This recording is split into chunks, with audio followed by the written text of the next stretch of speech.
The views, thoughts, and opinions on this podcast belong only to the hosts and the guests. They don't necessarily reflect any organization or sponsors connected to us. We aim to keep things accurate, but everything you hear is shared for information, conversation, and entertainment. We're going to dive into good laughs, tough talks, and that genuine feel that you came for. So get comfortable, relax into the vibe, and let the moment unfold. This is Keep It Clean. Lock in. Because if that ain't get changed now, get you off yourself. And then two, if you change it now, is this needed? Is it accessible? Does it change up everything? What's y'all thoughts? It make any sense. There's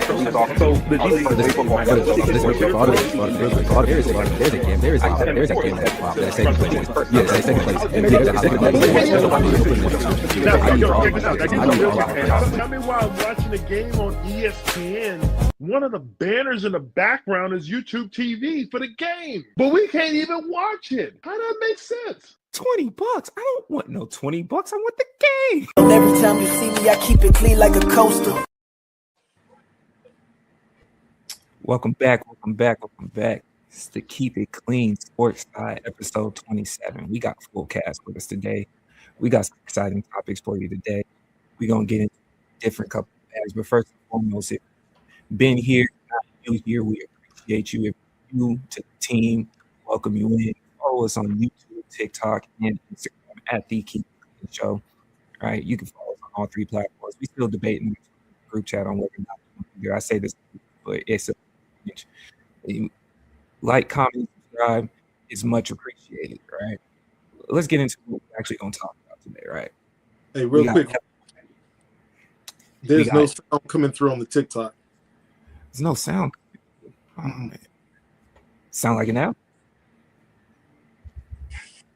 Like it now? Yep, we got it now. Oh, there we go. We got F1. We got NBA. We know Bam, how we actually feel about it. We're going to get into that. And then we got the free agency trades that have been happening in the NFL. Boys are ready. So let me go ahead and do some productions. We got the whole team here, right? We got one that's also coming in late, but it don't matter.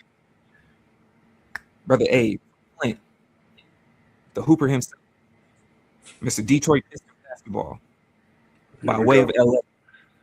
How goes it?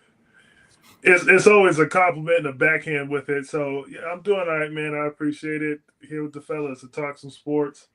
Obviously, Bodega being with us, we're going to talk some F1 today, so I'm excited about it. Even got my plus 44 with me here to support my boy, Sir Lewis Hamilton. But yeah, definitely excited. Let's get into it. Okay. Gary Indiana himself allowed Freddie Gibbs to get the career that he has. Hello, go member. The mailman. How you feeling today? I'm your favorite TikToker's favorite TikToker, and I'm your favorite podcaster's favorite podcaster. So I'm doing good, man. Say less. All the way from New York, the first person to have cleated Timbs, right? When he stepped out on the field, when Riley hoops and Timbs, Tim only. Brother Bodega, how it goes, man? First time on the sports show in the most recent episodes, man. How you feel? Brother, it is my second time on the sports show. I don't remember how many times I'm about to tell you that. Second time on the sports show, but we doing a little, keep it clean crossover. Here to, do business, do maintenance. What can I say? Say less, man. Well, we gonna get straight into it, bro. We got highlights. We got bozos of the week. Who want to go first? Yeah. Listen. All right. My keep it clean is very short and sweet. Atlanta. There are only two left-hand quarterbacks in the league. Why do we have both of them? Please explain it to me. Matt Ryan, this is not how your tenure is supposed to be going. We hired Kevin Stefanski. Why? We let Darnell Mooney go, and now we got three no-name new wide receivers on this. No, two no-names in Austin Hooper. What are we supposed to do with that? We're not gonna have what's his name? JPJ. You know what I'm saying? We're not gonna have him for the season. Go ahead and wrap it up. Why we not investing in deep? Y'all just like to hurt my feelings every day. That's all it is. I know it. I know it. Y'all just like to break hearts. I ain't got nothing else for them. Johan Dodson, no name receiver, bro. Bro, they're no name receivers. We got Drake London and 2 no name receivers. And Hooper's not even a receiver. He's a tight end. He's a tight end, and So- he's a tight end past his prime. That's pain, man. Do you have a highlight? Or did they just ruin your altogether? Watch this. This entire team, we did all these moves. Watch this. We're gonna be at, was it 9-8, 8-9, something. It ain't gonna amount to nothing. You're not about to depress me today as a Falcons fan, Bodega. We're gonna come back to you later on. Jamel A, what y'all got? Go ahead, Joel. You know, I've been gone for a while, so you heard about the Olympian who apologized to his girl for cheating on her on live TV during the Olympics? Yeah. No. Man, oh man, what was he thinking? Bro got to the And then- Olympic Village and let it out. And then he made it worse because she wouldn't take him back because he embarrassed her. So Yeah, that's kind of how that works. Yeah. you know, but my highlight, it's the Bears. It's the Bears. The Bears are making smart moves. God, what were they talking about? Oh man. I forgot. But anyway, their point was the Bears should make the Super Bowl this year. And I'm going to agree. We're going to step over Detroit. Everyone's going to step on Green Bay. So Atlanta, obviously, no competition. Wow. Different That's division. such a stretch. But I figured my man's here, so I figured I'd just give a shout out to Atlanta real quick. You know, Listen, that's crazy because like I love the city of Chicago and I love Gary, Indiana. I have some history in Gary. Okay, thank you. I'm saying we're not gonna talk about all that, but I got some history in Gary. You ain't had to step on me like that, bro. You ain't had to. Just kept it straight for you no reason. Specifically, the Falcons. I'm not talking about the Hawks. Atlanta got That's the same level of depression. It's the same level of depression. Name Atlanta sports team. It's the same level of depression. It don't matter. It's We rough do right play now. the Bears this year, Bodega, by the way. That's part of the reason why he took that shot. So we play them. It's okay. It's gonna be a depressing season regardless. You know, I don't want to get off my Bears, even though I'm going to slide a little bit. I think it was pretty smart because you have Michael Penix Jr. And if he's your long-term quarterback, he's a lefty. And receivers, they have to adjust to quarterbacks, be it right-handed or left-handed. So to have Tua come in, another lefty, it actually helps them out. So if they do decide to stick with Penix in the long term, you're going from a left-hand quarterback to a left-hand quarterback back to your original left-hand quarterback. But if they decide to keep Tua, they already had Penix. So I think it's a little smart. I don't know if it makes you feel any better. No. You know. One has 3 torn ACLs, the other has 3 concussions. Like I don't know what you want me to like. 3 concussions per game. My man be throwing up more game signs and touchdowns. So You know what I'm saying? Like what? Like I wish I had anyway, 2 sets of hands so I can Yeah. give that comment 4 thumbs down. Go for it, he Abe. tried. No, Jamel tried to come back and be a nice guy and give some positivity to our Atlanta brothers, so that way they could feel better after just stepping all over them with cleats and the Tim cleats as well. Anywho, I'm preparing for that 5-12 season. That's all I'm doing.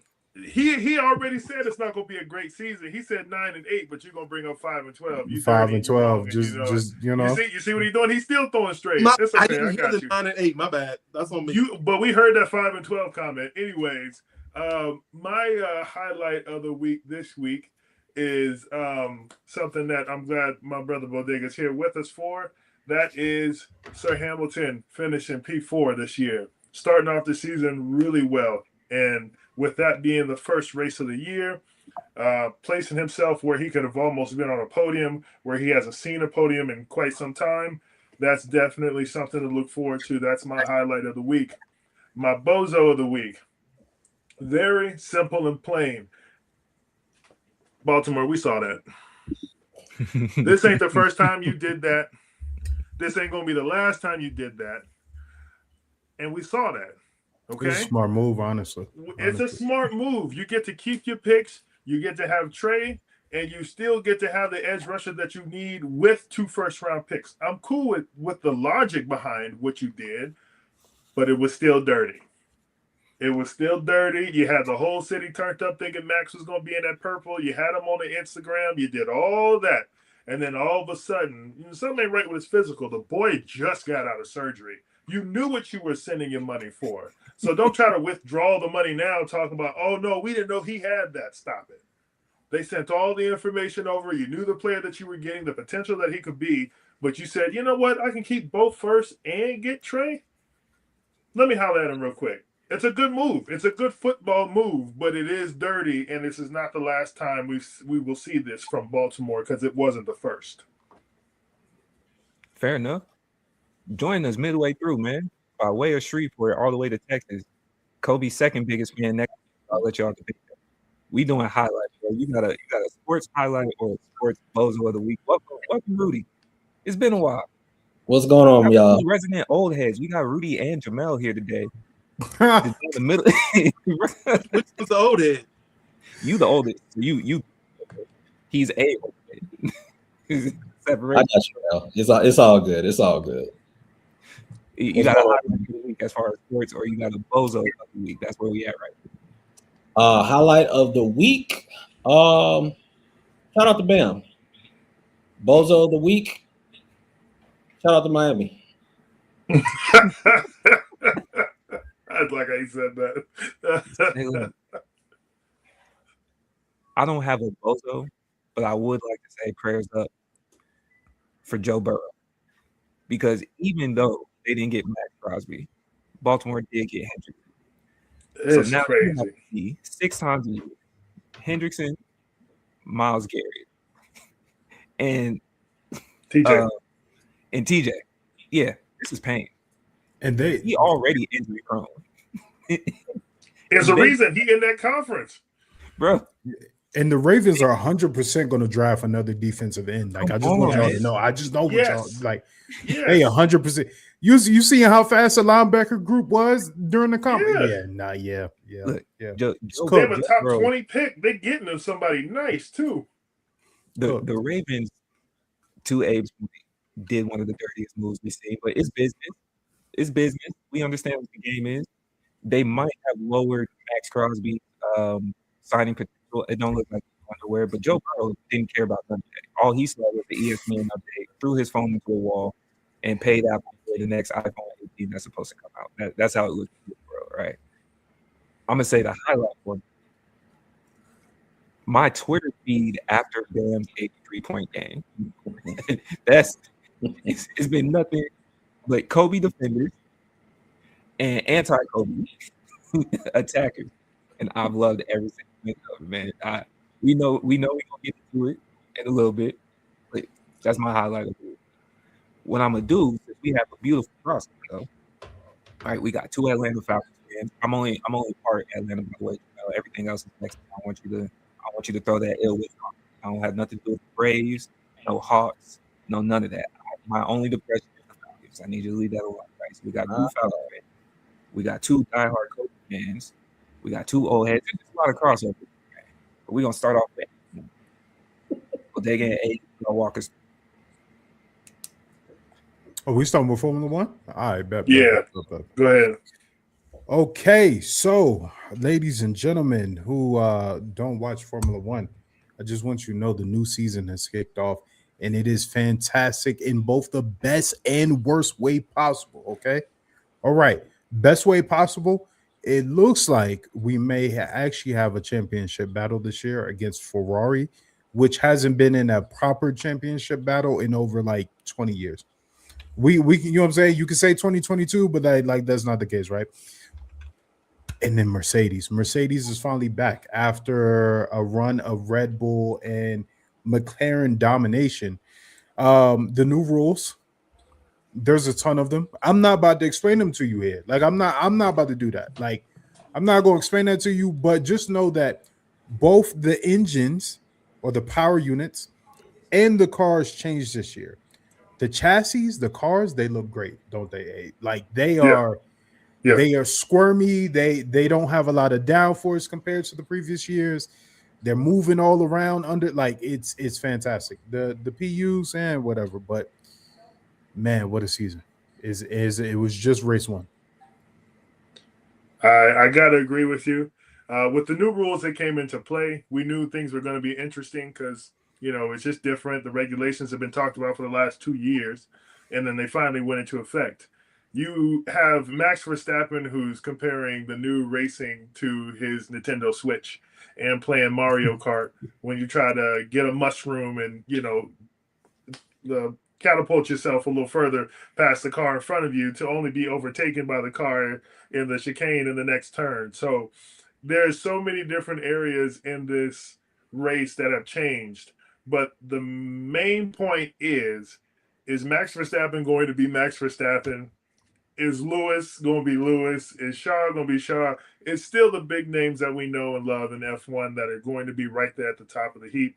The only question we have right now is Oscar Piastri going to be anywhere in this year after losing it last year when he was leaps and bounds the best driver for half the races at least? And then is McLaren going to be anywhere near the domination that they've had over the last 2 years? We don't know. That's what we're interested to see, and we'll find out. There's no reason why Oscar Piastri should have lost that championship last year, but they're not going to be in the run. You already see what Mercedes doing with the power units. They did not unlock the full potential on those PUs. They are cooked. They're cooked. McLaren cooked. Williams, y'all are cooked. I don't know. Look, y'all spent 2 years talking about 2026, only for it to come around and for y'all to fall flat on your face. I don't want to hear nothing about no overweight car. I don't want to hear that. Y'all suck. Alpine, y'all suck. I mean, that's you know what I'm saying? Y'all changed power units and ain't nothing changed at all. How Aston Martin didn't show up? Aston Martin, listen, bro. Listen. I don't know what possessed y'all to partner with Honda 2 years after everybody else had started work on their power units. But y'all should have known better. Y'all should have known. They thought Adrian Newey was God in that moment. Yeah, but I mean, Andrew, he was late too. Newey was late from the gardening leave from leaving Red Bull. Fine, but like, you can't start 4 months behind the 8 ball in Formula One and expect everything to be okay because you hired a group. That's just not how the sports works. That's just not how it works, bro. The car engineering and wind testing and all of that. Oh, they also had a delay because of their wind tunnel. They got the new wind tunnel up and running, but like, no one's fault but they own. No one's fault but they own. We've all known about the regulations. We've all been saying let's scrap the 2025 car, the 2024 car, because we're all working towards 2026. That's how Sainz got sold on Williams. That's how all the drivers have been looking forward to the new regulations that have been changed. And you sit here and you look at the cars and they dirt. Whose fault is that? Meanwhile, Haas looks like a problem. Like Haas looks like a problem. And and by the way, we have a brand new team. Well, we have 2 brand new teams. We have Cadillac joining the grid for the first time ever. Cadillac, GM, TWG, Andretti Motorsports, they spent about $1 billion just to be on the grid this year. If you need to know the scope and scale of Formula One, they are spending the net worth of the Cowboys to be on the grid and participate in Formula One this year. All right. Audi, welcome to the club. Sorry. Y'all don't look bad. Bypass that. They're spending what? Formula One is expensive, bro. You gotta spend bread. Formula One is expensive. Like they had to pay the teams. They had to pay the teams $500 million just to let them in. They had to pay the other teams $500 million just to say okay. Yeah, because that's why it's always a fight, because in the top 3 or 4 teams, that sponsorship dollars that get spread out at the end of the season matters, because that's the difference between us hitting the numbers or redlining. because there's a lot of these F1 teams that be like, man, we got to actually pay out this year because we didn't make enough to make up from what we lost this last year. And this is with the cost cap. I'm learning. This is with the cost cap. Like, but pre-cost cap was Mercedes, Red Bull, and Ferrari spending $700 million a year just on engineering and research. We're not talking about the actual going racing. We're not talking about replacement parts. We're not talking about paying drivers. Like, I think was it Hamilton makes what, 50 million a year? 70. Like 70. Yeah, he get paid like your top QB yearly. Yeah, man. Formula One is a different sport. Is a way different sport. I'm new to this, so I didn't realize how much money was being spent, which also makes sense as why this is a predominantly European sport. Yeah, the cost of a franchise to be spent for a team is blowing my mind right now. And mind you, they are. This is brand new team, brand new engineering, brand new new employees. So they're gonna suck for like 5 years. They're paying the worth of the Cowboys to suck for 5 years just to potentially be maybe a mid-range team by 2029. That was the point I was going to make. Imagine paying $1 billion and your starting quarterback is your wonderful 44-year-old boy from the Indianapolis Colts, Philip Rivers. Oh, yeah, facts. Imagine yeah, that's what true you did. You spent all your bread just to be on the field, and then you brought in Philip Rivers to be your guy. They've got Bottas and Perez. OGs back in the day, they used to do something, haven't seen the grid in years, and now they just come in and like, oh, hey, we got a car. We need some help. Can you help us? And they're here. Literally that same scenario. They called them back from being out for 4 or 5 years to come drive a car and do it at 200 miles per hour. So they're the Cowboys. Pretty much. Yeah. Audi is new to the grid this year too. They took over for Sauber. Sauber was a historic Formula One team, 30-something years. Audi came in, they bought the team. They're now, full-on German. They also have they have Nico Hülkenberg, which is like Joe Flacco. So effectively having like Joe Flacco starting. So yeah, man. It's shaping up to be a good season, right? Shaping up to be a good season, but like there's just so much. Like everything is new this year too. It's the power unit and chassis differences. It's like let's say if the NFL adopted the CFL rule set or adopted like a college rule set for the new season, right? So all new rules, all new calls, all new penalties, all new. That's like the significance to the engineering change that happened on the Formula One side. It is it's crazy. The races are exciting. They're at all times of day and night. Pick a driver. If you don't know what Formula One is, or you maybe you're interested from this conversation, go to Netflix, watch Drive to Survive, pick a driver, pick a team, call it a day. It's easy to follow a Drive to Survive. There's 3 teams that you got to be watching out for this year, and the third team we don't really know because it'd be a toss-up between a few. Mercedes is going to be in the conversation this year. Ferrari is going to be in the conversation this year. That third team is a mix between Red Bull, McLaren, and then the potential for Haas or one of the other lower-level teams that have been there for years is on that third stint. So V-Carb could also be in there. It's a toss-up for the third team. I'm not exactly sure who's going to be there, but if I've got money to bet, Max Verstappen is going to make something happen to be in that third slot because he almost won it by himself last year. So come on, man. If you win a whole division by yourself, I don't know what to tell you. He went from 20th to 6th. He finished 6th on the grid last race in Australia. Started P20. Like He is a problem, and he's the only Formula One driver that can do non-Formula One things outside of Formula One. So, he is competing in Formula One. He's also competing in the Nürburgring 24, which is a very historic race on the endurance side. We haven't seen that before ever. Like, yeah. But I mean, I don't know, man. If that Red Bull powertrain holds up, yeah, if it can hold up at least halfway through the season, he will be in that mix for sure. Oh yeah, just because of the driver that he is. Can't hear you, brother. David. We can't hear you, brother. You muted. What happened? No, keep it going down. My fault. I said, need y'all to send me the names of the black drivers. And the black drivers. There's one black driver, my brother. There's one black driver, Lewis Hamilton. There it is. So, just like for quick reference, right? So you could say Lewis Hamilton is. Hey, would you say he's Jordan or LeBron?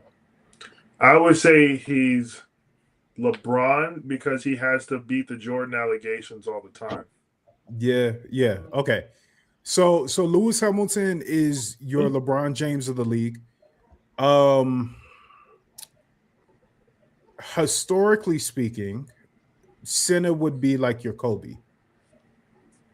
Max Verstappen is like I don't know who to compare him to in like the modern NBA because he's like he might be your Anthony Edwards. He ain't got no ring yet, but he might be your Anthony Edwards where he just comes in, he shakes everything up. Yeah. If Anthony Edwards ends up with 2 or 3 rings, then you could say he's Max Verstappen certainly. Charles Leclerc. Because Schumacher is the one that they go to all the time whenever they talk about it because he's got 7 world championships. So that's the Michael Jordan that I would refer to that he has to beat the allegations for the LeBron comment.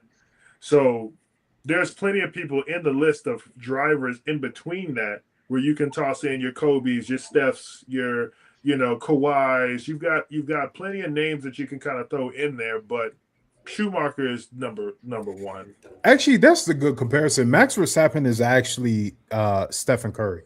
Actually, I was gonna, yeah. He's actually Steph Curry. 4 champs too. Yeah, came in, shook everything up, had everybody shook, had the OGs shook, and like it's just like, yeah, I'm here to ball. I don't really care about whatever. And that's why you give Lewis LeBron because Max came in and interrupted Lewis's dominance. When that conversation was all about Lewis Hamilton. It switched and it was 4 straight. That brother won 4 straight. Man. Almost a 5th if they would have tripped up at the last second. Okay, man. I'm going to start off with Lewis Hamilton. And I'll be hitting y'all on the side just to make sure I'm on the right path. A was trying to convince me to get the F1 PlayStation game, and I told him it's either I get the game and go all in, or I can't invest. I need the whole setup. Drive to Survive will help you. It'll help you. Yeah. It'll help you dive right in because you get into the in and out of the sport. You'll learn the sport, and then you'll also learn about your driver. You'll be straight. Yeah, lady cleaners. If listen, Formula One is more dramatic than any show that you watch. Love is Blind, Bad Girls Club. Yep. Baddies, Love and Hip Hop, whatever show you want to say that you get your drama from, Formula One is more dramatic than all of it. It's the politics, the back and forth, the cattiness, the arguing, and you get the sports on top of it. Go watch Live. And the athletes get to actually say how they feel. Most of the time they kind of have to code switch when they're in front of the camera because they have to say it in the most political way. Nah, they'll let you know engineers suck. The strategy sucked. They shouldn't have took us out. I mean, the cars suck. Look, they'll tell you, Dad. They'll be like, "So, how do you feel? Do you feel like you can get into the race and be successful?" No. The show suck. Yeah. The stewards, the refs, nah. Netflix quit following me to my trailer. Get out of here! The whole 9, bro. It is right there for you. Okay, man. All right, say less. I appreciate that. Yeah, man, I learned something, man. Okay. Well, y'all tell me. Y'all want to get to the NBA or y'all want to get to the NFL first? Because both was filled with shenanigans this week. I got one vote for NFL. NFL. Yeah, man. That's two. Let's run, man. That's Let's three. run. All right, Let's that's run majority. NFL. That's majority, man. Where y'all want to start? There's been a lot of trades. There's been a lot of free agents. Somebody got cheesed, as we mentioned earlier. Shout out to the Ravens. The Ravens are 100% drafting a defensive end. They're going to draft a linebacker, defensive end hybrid, and the rest of the AFC North, y'all are cooked. Don't know what to tell you. John Harbaugh over here messing around like he's in the NIL in college, grabbing all these Raven players. You ain't slick, dude. How you just gonna go up the street a little bit and then just start snatching everybody away from the whole organization? We saw that. It's okay. Okay. It's I'll throw out okay. He'll be cursed either way. Okay. Well, I'll say it. I'll add another team. The Raiders have been doing some sneaky moves, and I see what Tom Brady been up to. I see you got a little bit of percentage as an owner over there. I see what you did. I would venture to say, can't prove it. You know me. I'll just throw something out there. You knew that the Ravens were going to say another Max Crosby. That's what I'm going to venture to say. You knew what you was doing. In the meantime, you went and picked you up the best center in the league. If he's not the best, he top 3. Go ahead. He's the best. You got the number 1 draft pick. Went ahead, got you another receiver. And you got you a whole linebacker core. I see what y'all doing out there in Vegas. I see it. I'm paying attention. All the while, the Cowboys still ain't did nothing. You always got to get an obligatory Cowboy shot in there. We tried to get Max. We tried to get Max. That's all you heard from the Cowboys camp. We tried. We really wanted to, but in 2 first. You can go get him right. You can go get him right now. Right now. Right. He ain't worth 2. Like regardless of what the background story is, he not worth 2 first now. He worth. You might get 1. Get 1. That's why I said Tom. 1 in the 5th. Tom knew what he was doing. Yeah, somebody go get him because he don't want to be there in Oakland anyway. And that's the other thing. The Raiders are hamstrung. Like he don't want to be there. He's not gonna play for them. No. Okay, so we can start with the most recent news. Kyler Murray signs with the Vikings. What's this mean? JJ, go ahead and hang it up. It's cooked for you, my boy. You might as well go ahead and go to the Colts. Go to another rebuilding franchise. It's cooked. The only reason why I say I don't know if JJ's cooked in this is because they only signed Kyler for 1 year.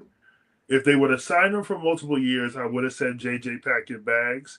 This might be a situation where they let him learn and then give him another chance. I'm not saying it's completely over.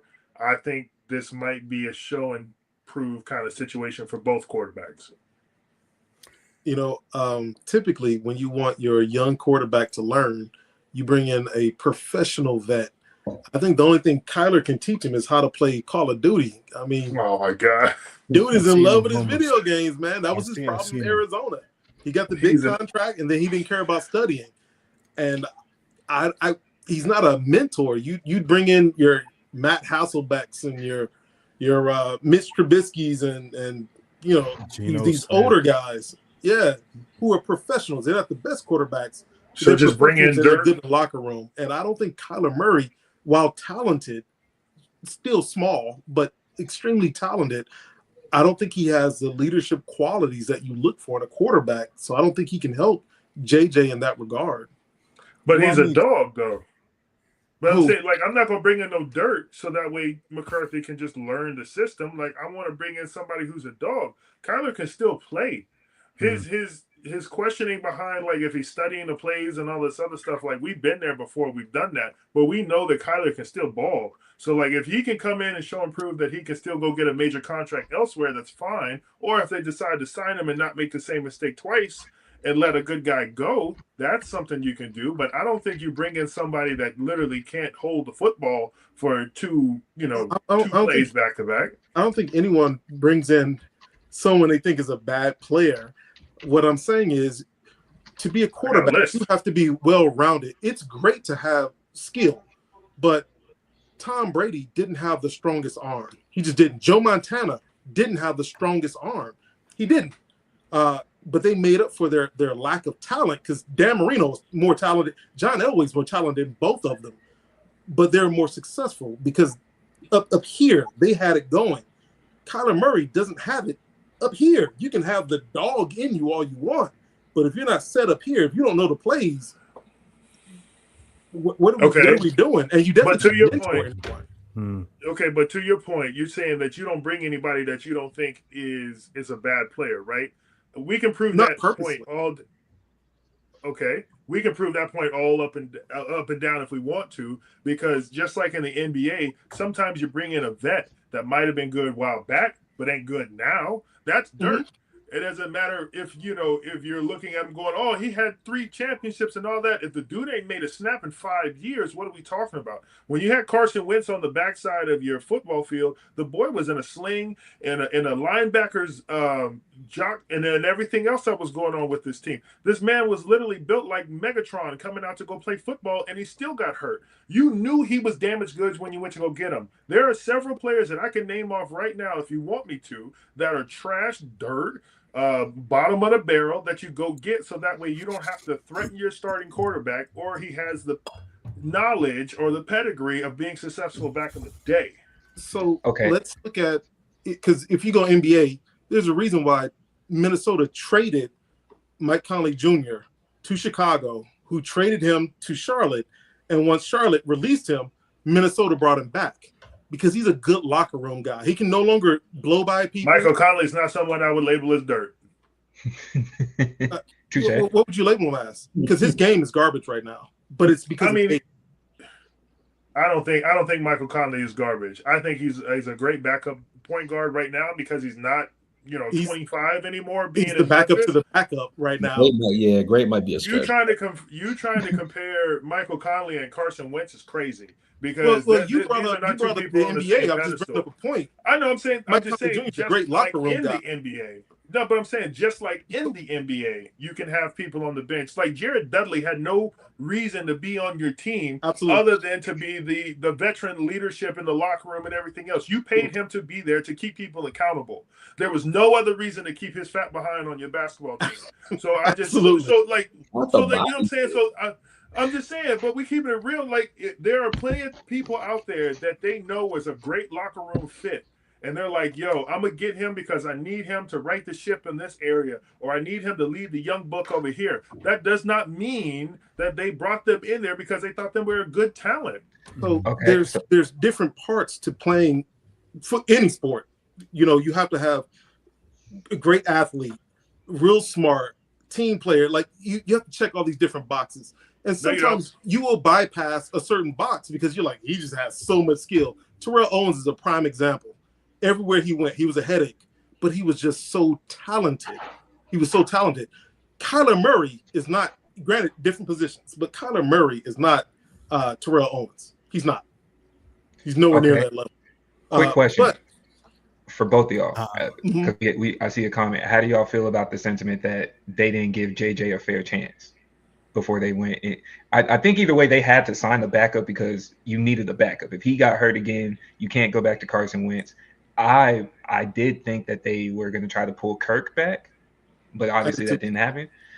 So they chose Kyler Murray over Kirk. But how do y'all feel about the sentiment they didn't give JJ a fair chance? I mean, it's much cheaper. Yeah. Go ahead. I don't know. I was going to say, I mean, we talked about this before the cameras popped on, but like, honestly, JJ shouldn't have been starting last year. Like, to be honest, I mean, he got injured in the preseason. He spent the entire year rehabbing, and then so he wasn't really with the team or anything like that. Didn't have the time to learn the plays, anything along those lines. You should have brought in a veteran, somebody that you knew who could, a Jacoby Brissett or something like that. Since you let, that's a good one. You know what I'm saying? Since you let what's the name go, and have him sit and learn and become a QB naturally, so that he could actually start this year. We just threw him to the wolves and hoped for the best because the team was good. But like, if the quarterback doesn't have time to do anything, then it doesn't matter how good the rest of the team around him is. I actually feel sorry for quarterbacks that have to come into the league and then have to be the franchise player immediately, because we all know the game is different from both sides. And without having that learning curve, and then they hand you the keys and say, turn me into a Super Bowl, that's tough. Yeah. Sometimes you just have to you got to live with a couple of bad years if you're going to go that route. Ownership has to be patient.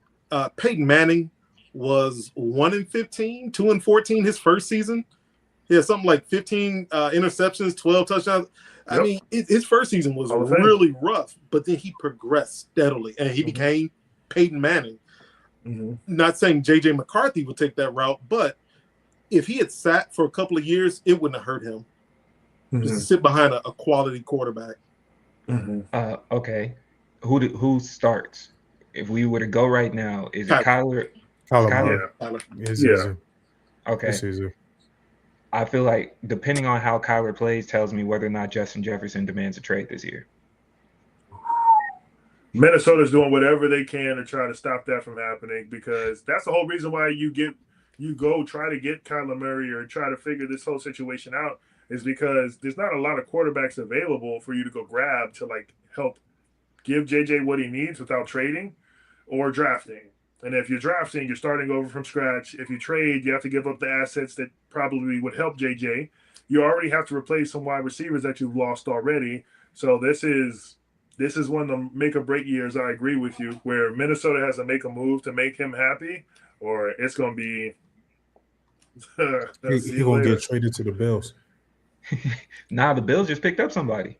Yeah, they got which is DJ a great segue. Yeah, shout out to Chicago. I don't know what Jamel was talking about earlier. Chicago's making great moves. The Bills did just swing DJ Moore, and Keon Coleman is on the clock.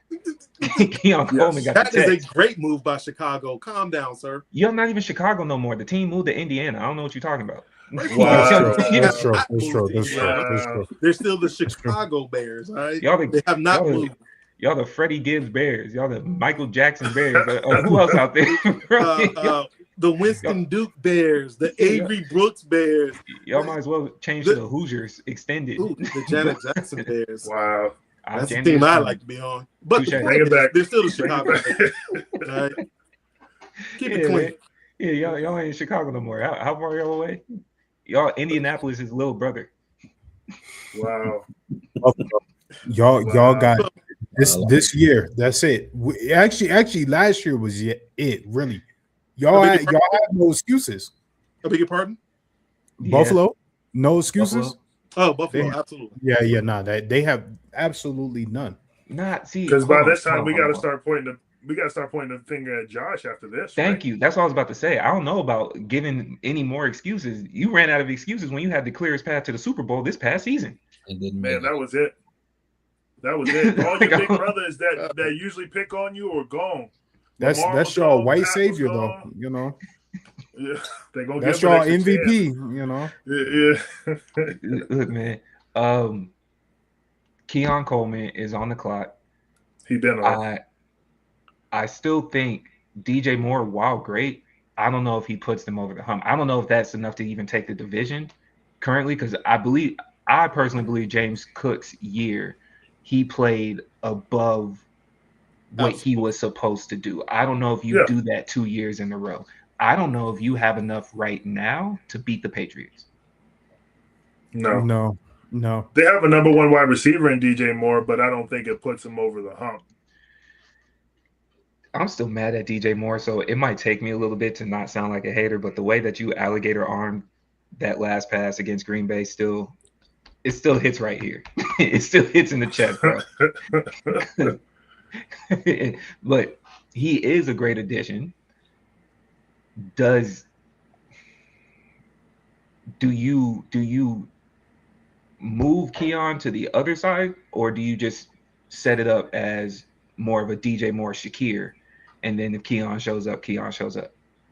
I think you got to put him on the other side, because DJ Moore's your deep ball threat. So you gotta put him on the other side, so that way he can be your option on the inside. Keon, get some weight this summer, baby. You about to catch some balls in the middle. Yeah. Put him in the slot. Put him in the slot and see what you do. You're about to get some real receptions this year, but it's gonna be in this little box right here. Shakir started off as a slot receiver, so it would only make sense to move Coleman over. Just put Shakir back in the slot. They made Shakir the number one because Keon was messing up.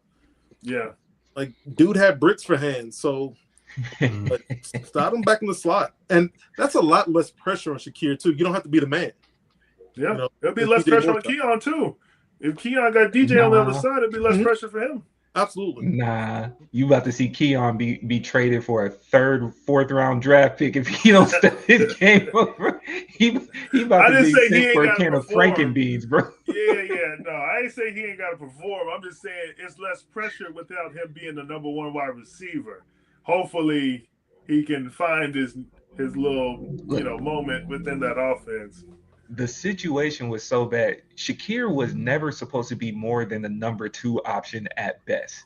The fact that he became a number one should guarantee him at least a decent contract upgrade. 2, it reminds us again, elsewhere for sure. And then 2, Keon, look, I know Bodega said Johan Dotson is a no-name, but that's what you about to turn into. We can at least revive Johan. Because Johan was a highly touted draft pick. Keon was also a highly touted draft pick. You had the swag. You came in, did the press interviews, right? You were rolling in to jump on the wave of an MVP, and it didn't pan out. I retract my statement. 5th or 6th round pick is what you look at if you don't get it. You don't get it together, my guy. You know they gonna cut him. What you mean? They just gonna get rid of it to get the money off the books at a certain point. If you get cut, that's even worse, man, because he was a 1st round draft pick. That's even worse. Okay. I guess we have to get to it. Tua signed with the Falcons. We released Kirk Cousins, which just the blunders that Atlanta is doing at the QB position needs to be studied. It really does. All right. Paying Kirk Cousins the amount of money that we paid him coming off an Achilles injury was insane. Then you go draft somebody that's had at least 4 ACL surgeries on both knees. On both knees, just for him to go tear his ACL again. He did it again, right? Then you go and pick up, because we knew Kyler was going to get cut. This is what bothers me the most, right? You and I talked about this last week, Gabe. We already knew it. I told you Atlanta was going to do something, but I thought that they were going to go the Kyler route. You didn't tell me. I was hoping. And while I've been on record saying that Kyler and Tua are the same person, I was stretching in the, opportunistic that you go with the Call of Duty player versus the one that apparently was initiated into a gang just by getting tackled enough and was throwing up every sign that you've seen, right? Kyler is the first blood GD Crip that I've ever seen run around on that field just based on the way his fingers twisted. Cool. And you put him on a 1-year deal, vet minimum, got you. Miami has to pay the other side. All of our QBs are injury prone. I need to see a 3rd string. Unlike Bodega, though, I am happy with the Darnell Mooney release, because if you remember how many drop passes he really had this past year, you feel me? So getting Johan Dotson for a lower deal, because Philly did hold him. Johan Dotson was the number 1 option going into Washington. He was supposed to take over for McLaurin, right? Speedster, great deep ball threat, solid. Allows Drake London to move around a little bit, or you can move him into a slot position while Drake London still becomes a deep ball threat. You have options there. Austin Hooper, I don't know. Something tells me we're going to trade Kyle Pitts. I don't know if that's good or bad. I don't know. It's bad. Real bad. It's bad. It's bad. Okay. We can get something back because we know James Pierce is going to jail. You've got one good thing in your life in Atlanta, and that's Kyle Pitts. I thought you were going to say the wings. And see, this is what I'm saying. If you get Kyle Murray on a vet minimum, you can replace the Call of Duty with Magic City. You know what I'm saying? Like, wow. You can do that. You could put the play sheets on the Magic City menu. You know what I'm saying? There's some things you could do. What are we doing with Tua? You got a QB that told us on camera, in public. Remember how y'all were saying at F1 that you were allowed to say whatever you want? You could talk about people. Got you. I know there's rules in the NFL. There should be a rule that stops you from getting in front of the media and saying that another man is a better man than you, like he did with Josh Allen. Like going up there and saying, oh, man, he's just a better QB than I am. What? Who hurt you? Who hurt you, man? He His not even offensive line. prepared. That's the thing. He not even allowed. That's a fact. That's a fact. Offensive He's not line. even allowed to go to the strip clubs. That's how lame he is. They kick him out. Tua can't even get the pass to go to Magic City. And so, like, we also talked about the left-handed thing. Like Jamel brought that up, right? You said, well, they're both left-handed. If you got a QB, either one of them start. Wide receivers don't have to adjust nearly as much. Mm-hmm. I mean, I hear that, but like, I don't hear that. I'm not. Stefanski, brother. Look. Stefanski, as you know, his play calling ain't the greatest, so you had to make sure you had the quarterback with both left hands, so that way if one gets subbed out, the other one can get in there and call the same plays. Like, he went from Dylan Gabriel to Tua Tagovailoa. And I can't even be mad because Stefanski over here was also the same one that took the bet on Deshaun Watson, who's another left-hander. Maybe he just has a thing for left-handers. That might be a Stefanski thing that we're Deshaun ain't lefty. Deshaun's not lefty? No, he just lefty when he grabs on one of the women in the Astaghfirullah. He's left-handed, whatever. Astaghfirullah. He ambidextrous when it comes to that, bro. Astaghfirullah. He ambidextrous, bro. Man, they did pick up Austin Hooper. I'm not mad at it. It didn't gain anything, but that's also what indicates to me that is like Kyle Pitts may be on the market. I don't know. I don't know what we go for with it. You still got Bijan. The offense is there. It's just we shot ourselves in the foot with the Kirk thing. So this is just fruits of the labor. But you could have got Kyler. We could have went for Geno. I would have taken Geno. Stop it. Geno would have taken Geno Smith, would have taken Jacoby Brissett, would have taken Kyler Murray.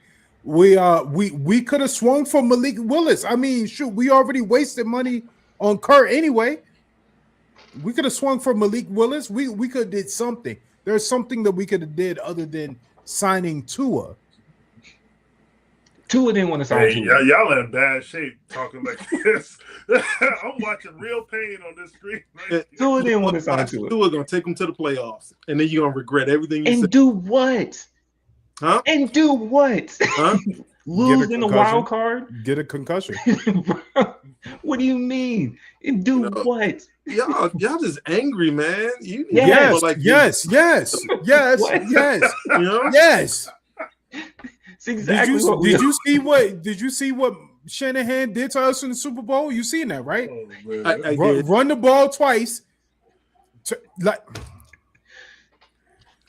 close. You were that close. Carolina's currently better than us. Ooh. The Saints are a couple pieces away from being better than us. We have all the talent and still became the bottom feeders of that division. That is insanity. Arthur Smith, Blank. Burn the whole thing down. You don't deserve Mercedes Stadium, as beautiful as it is. You don't give me the message at the top of the season after you fired our black head coach and then turn around with Stefanski and Tua Tagovailoa talking about we should be doing better for the city. Y'all expect better. We're meant to be winners. And then you pick him up? It's nothing. They have a whole debate on whether he can win when he's not in the sun. That's a real thing about Tua. It's nothing but brothers in Atlanta. Okay, I was gonna say the N word, but I know your mom's watching. You know, it's nothing but us in Atlanta. Okay, you brought in a white coach that had a black QB controversy, and you brought in Tua. Quiet is kept though. At the same time, that's probably why you can't go for Kyler because of what Atlanta looks like. Abe and I actually talked about this. We know how Kyler grew up. We know the area Kyler came from. It don't look like us. It might have some speckles. Like, when you cook up some eggs and you drop the pepper on it, there's still too much. That's crazy. If you just went like a quick dash, that looks more, crazy. It looks more like Kyler's upbringing, right? So I don't know if he would have fit. Call of Duty is supposed to have a whole campaign that's supposed to be in North and South Korea coming out this year. That sounds like a psyop in itself, but that would have distracted him. I'm with you. Jacoby Brissett would have fit better. If we were just going to have a holdover year, I would have taken Jacoby. I would have taken Kyler. Jacoby would have been great. Jacoby would have been a great. Yeah. Okay. Okay. Who else got it? Geno Smith. Y'all was hating. I got to get this out. Y'all was hating in the group chat. Y'all told me I was wrong, and I'm here to collect my dues. Y'all say he wasn't going nowhere as a starter, and the bum Jets took him. There's still a chance that he doesn't become a starter. There's still a chance he's not a starter. They go draft somebody else. There's still a chance. I don't know what's going on with them personally. I don't know what's going on with them. Can I ask the floor? Would y'all go back to a place that cut you for getting slit in your jaw? Yo, he deserved that though. Did he? Oh yeah. Nah, they gotta release me. Personally, if I'm Geno Smith, just release me, bro. I'd rather sit out. I'd rather sit out for you than be back on the Jets. On the Jets. Listen, man, he deserves. The Patriots just returned to power, and now I got Buffalo, and y'all. I sucked because of y'all. Nah, cut me. That's crazy. Because when he left, he only had to deal with Tom. You come back to a conference. When he left, Buffalo wasn't even in our conversation. When he left, you were better than Miami. When you come back to being a worse bottom feeder is insane. You might start though, but that's like you thinking you could beat the case, so you don't take the plea deal. You go to trial. And you still get 20. You lost bad. You still get 20. I have faith in Geno. Geno said himself, the Jets are getting a better quarterback than the one they lost when he left. So I trust Geno. In Geno, I trust. A better man? Like a better QB. A better QB. No, like a better man, like the growth inside of the spiritual and all that, like a better man for sure. I'm happy for him. But we're not going to sit here and act like he's a better QB now. Just as dirt as he left when he came back. I might have to scroll up in the group chat, Jamel, because I can't remember if you were trying to jump me with Abe and Ed when I was talking about Geno. I don't believe I was, sir. Okay, you might not have, but I know for it. I wasn't in this. You and Ed both tried to jump me when I was talking about Geno. Both of y'all did. That wasn't me. Nah, that text was from somebody else. nah, buddy. I wouldn't wish that upon somebody though. Going to the Jets, what's the equivalent? Because Charlotte upgraded. What's the equivalent? Is that going to Sacramento for the NBA? Washington. Nah, that's going to Atlanta right now. It's going to Washington. Going to Washington. Okay. All right. I see now. I see. I'm sorry, man. I'm sorry. I see. Where, if anywhere, where does Kirk Cousins end up? You can't tell me you don't get signed because I saw Phillip Rivers come out of retirement. So if Phillip can do it, anybody can do it. He could be a Jet. With Geno? The Jets? He's better than Geno. He is better than Geno. He could go to the Raiders. He could. Ooh, they're going to draft a rookie. Mendoza. Yeah. Yep. That's a good move. I like that. Be more of a – he could go like – if we're looking backup quarterback, I'd want him to go to like the Chargers. I don't think he wants to be a backup though. I'm sure he doesn't want to be. Yeah, they ain't got nothing to do with it now. They ain't got nothing to do with it. Go ahead and be that. Yeah, she don't want to be. Be that veteran backup, brother. That locker room presence, you know. Yep. We had a different stage and era for Kirk Cousins right now. Go ahead, hold that clipboard. Yeah. I need some Gatorade, player. Like that might be a move.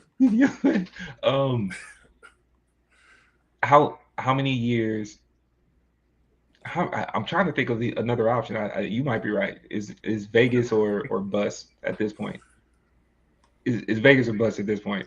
Can you go to New Orleans? Do they have enough in show to guarantee him the starter? You sure do.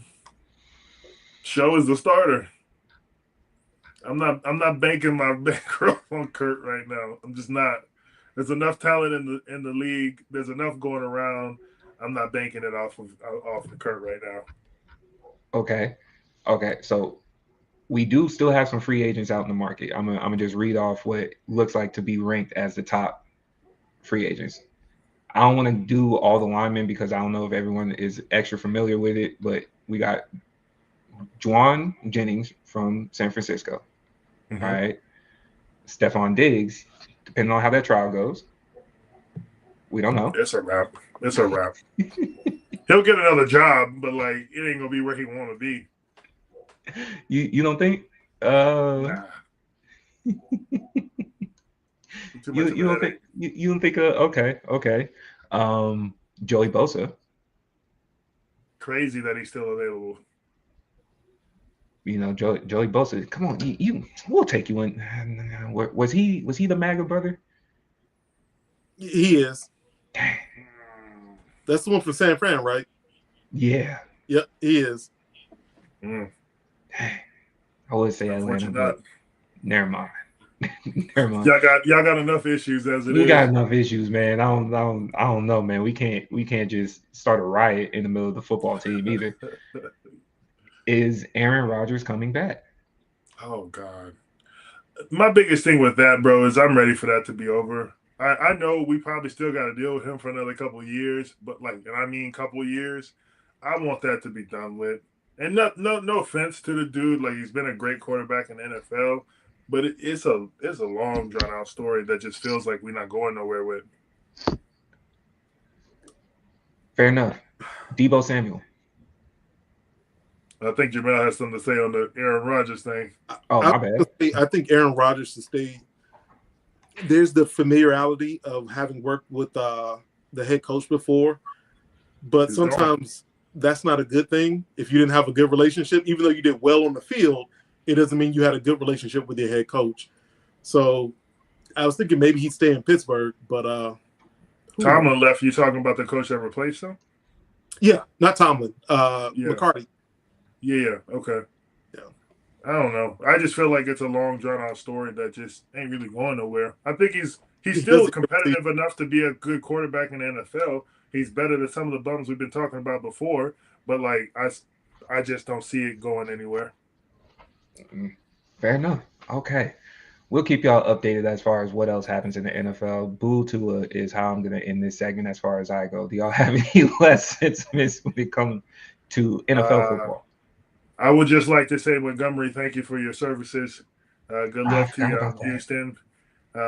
We got Isaiah Pacheco, so it's a pretty good, backup because it's hard to shine when you got Gibbs. Montgomery is a great running back, but it is really hard to shine when you got Gibbs. That's tough for Pacheco too, because you went from being the guy and a pretty highly touted running back to backup, bro. You went from a champion in Kansas to man, that's tough. That's tough. But while we in Michigan, before where did he go? Houston. Where did he go, Ray? He went to He went from a champion to what? You're not setting me. I'm not doing this. I see what I see your trap card. He went I from see a your trap champion to what, Ray? Where to did a he lion. go? You went to a lion. He went to the other silver and blue. The non-champion, the unchampion, if you will. Got it. We both were sitting at home last year at the Super Bowl. So what you talking about? Yeah, but I didn't sit at home every year. No, we got ours out the way. You gave yourself hope so you could get smacked in the face. That's cool.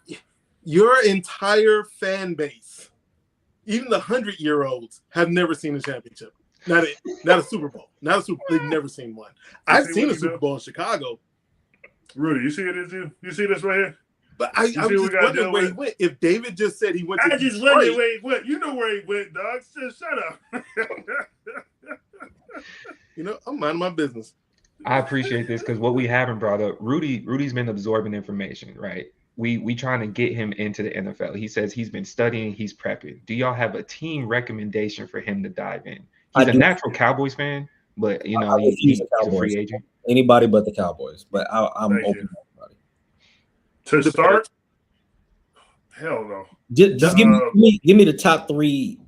Give me two teams to watch, and then just any team you would recommend. Give him a dark horse team too. But see, being a Rams fan is easy.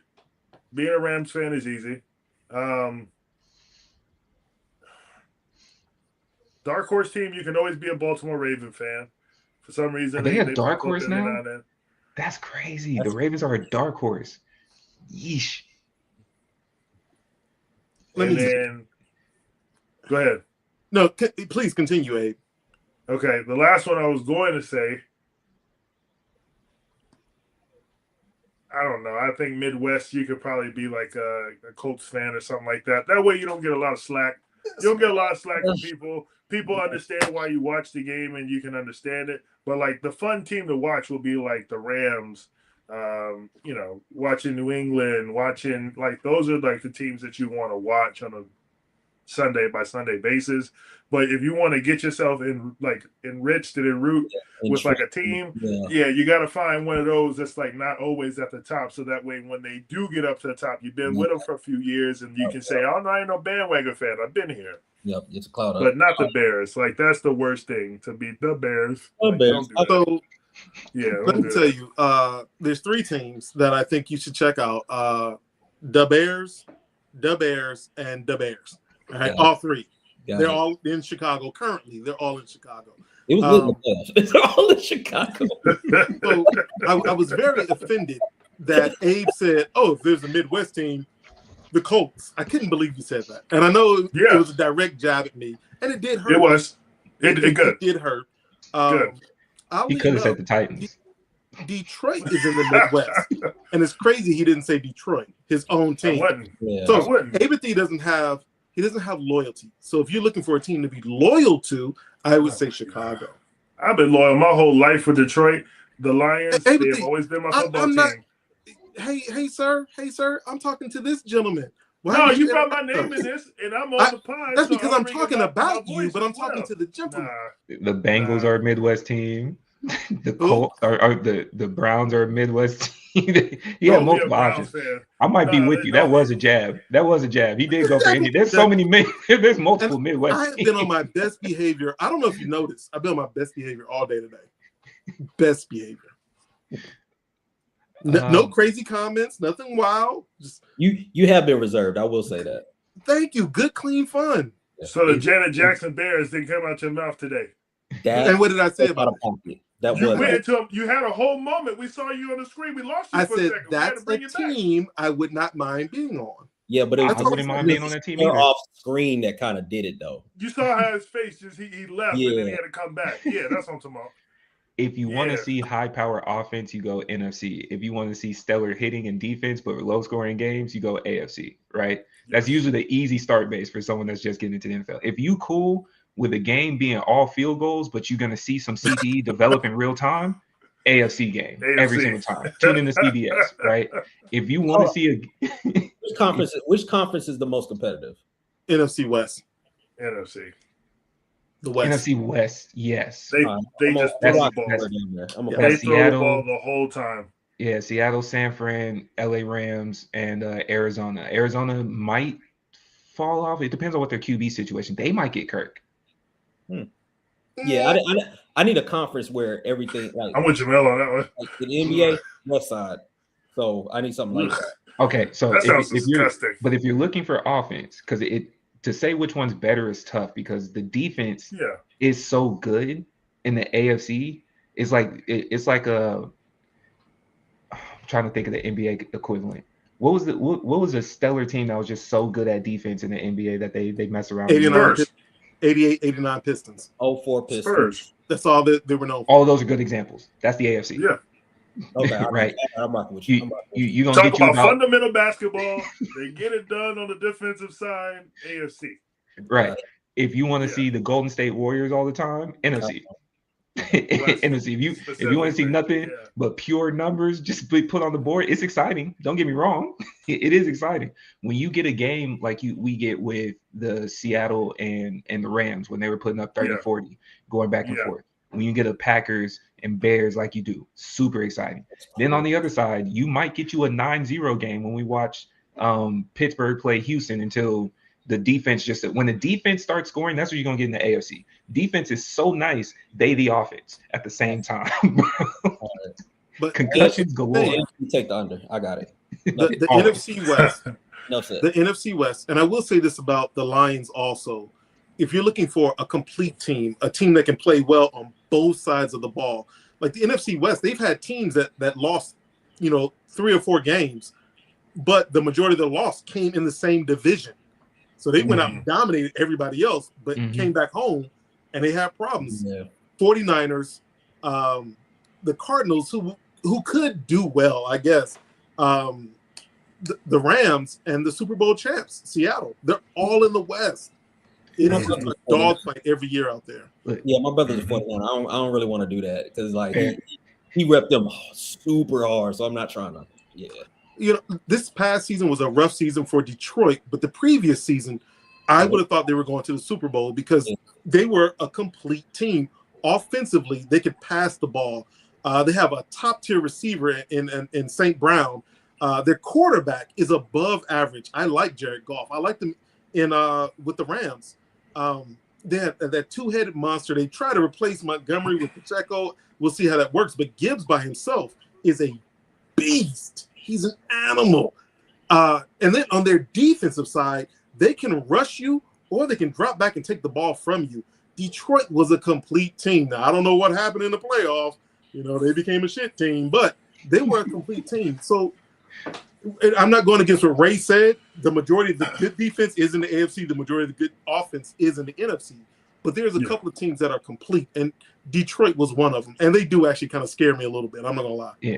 Like in defense in the NFC West is probably where you're going to get the best side as far as offense and defense. With that being said, because that's a strong reason why Seattle won. The defense was so prevalent in that Super Bowl that we were this close to having a kicker be the MVP. We were this close because the kicker for Seattle put up what 16.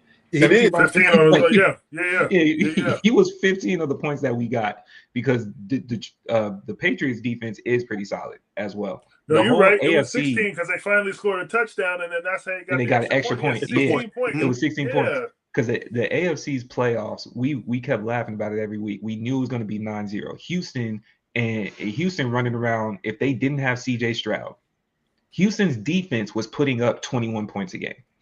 If it wasn't for CJ Stroud, we might be looking at an entirely different scenario. Houston's defense was everywhere. When you look to see the ball was in the air or there was a player trying to come out of the backfield, their defense was everywhere. This Super Bowl we just watched, we saw two top-tier defensive teams play each other. Like, we weren't even concerned about the offense. And we love offense and watch it because that's where all the fun comes. When they do the celebrations and all that in the end zone, we're looking for all that. There was none of that because it was literally like 3 and out, 3 and out, 3 and out. Oh, but you know what? We have this really great kicker who could kick a 65-yard field goal. Like, that's all that was happening, bro. Man, we gonna, by the time August hits, you're gonna have a solidified team. That's what I'm looking at. Yeah. But in football, always take the under. Do not risk it in football. No, always take the under. I will say this. Houston. I watched maybe one Houston game all year. They did make me some bread though, because I knew their defense was stout, and I would take the under. Like they were playing, like I was taking the under on passing yards. I was taking like receiving. If you watch, I think. Froze. I think if you take the head coach, black head coach, you've got CJ Stroud. That's not a bad team to jump onto. So it's definitely, especially with the defensive stuff now. I give Jamel, junk all the time about his Bears. They scare me as well. So I mean, they right there. They got everything they need. So it's to see them have the season that they had with Caleb Williams just after the second year. I don't like that. I don't like that at all. So it's definitely top to bottom. You can pick a team and you'd be safe, bro. Just not the Cowboys. If you want to have some fun on the pod, you support Houston. And if Houston's successful, we may not see Abe and Jamel for a while because the fact that the Ohio State QB possibly takes them to the big game, we just won't hear from them. Like, it won't happen. But all that love you saw them trying to give JJ McCarthy just because he went to Michigan is going to be the exact opposite if CJ messes around and does good, man. But before we transition to basketball, speaking of Michigan, I just want to ask this quick question. Just want to see how y'all feel. Y'all both happen to come back. Oddly enough, after your man beats some of the charges. How do y'all feel? Sheronne Moore, he was partially exonerated for this, the shenanigans. So I just want to see. I just want to see The worst part about it was him dapping up the cop when he was leaving. Yeah. What are we doing? We have no awareness as a people, like at all, bro. Like every camera that's in there got a lens scoped straight on you, and the first thing you do is go, "My man." What are we doing? That cop probably whispered in his ear, "Go Big Blue." Hey man, He can say that all he want. We ain't taking him back, so I don't understand what that was about. Because why you dap up the officer like he had a part in the trial? Bro, don't that look like tampering, like right there, like in live TV? Like that looks like he did something behind the scenes. Why are you in the courtroom bailiff cool? It's insane. I've never seen that before. We've never He's seen supposed someone... to be the one to put you in cuffs if this go left. And you dap him up on the way out. Come on, man. He didn't even hug his lawyer. Kiss your wife first. Go kiss your wife first. What are we doing? His wife was right next to him. He dapped up the office. David, no, he wrong for bringing this up. Because as soon as I saw that clip, I was hot, man. I was like, yo, what are you doing? Oh, man. He ain't our problem no more. He ain't our problem no more. Sorry. I've never seen a black man accidentally do so many non-black things in succession the way that he did, because dapping the officer is the cherry on top of this entire situation. He brought it in too. They said something to each other. They talked for a little moment. They had a real moment. I looked the officer up to confirm whether or not they were family. They're not. Wow. He's just a Michigan fan. That's all. That's it. He's just a Michigan. That's what Jarrell said. He just whispered, "Go Blue," and just kept it moving. Like, nah, man, crazy. Oh man. Well, let's go ahead and let's get to the NBA, because I know this is gonna be a conversation today. I know it's gonna be a conversation today. Who want to go first? You know why we're here. Who want to go first? Rudy, handle it. I just before we get, because it's gonna get nasty. It's gonna be nasty work here. But just for context, my boy Bam just scored his 8th point tonight. It is the 3rd quarter with 8 minutes and 27 seconds to go. Who he playing? He's playing Milwaukee.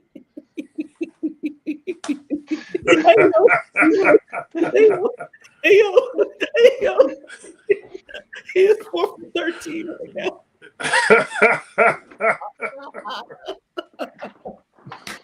You're not right for this, man.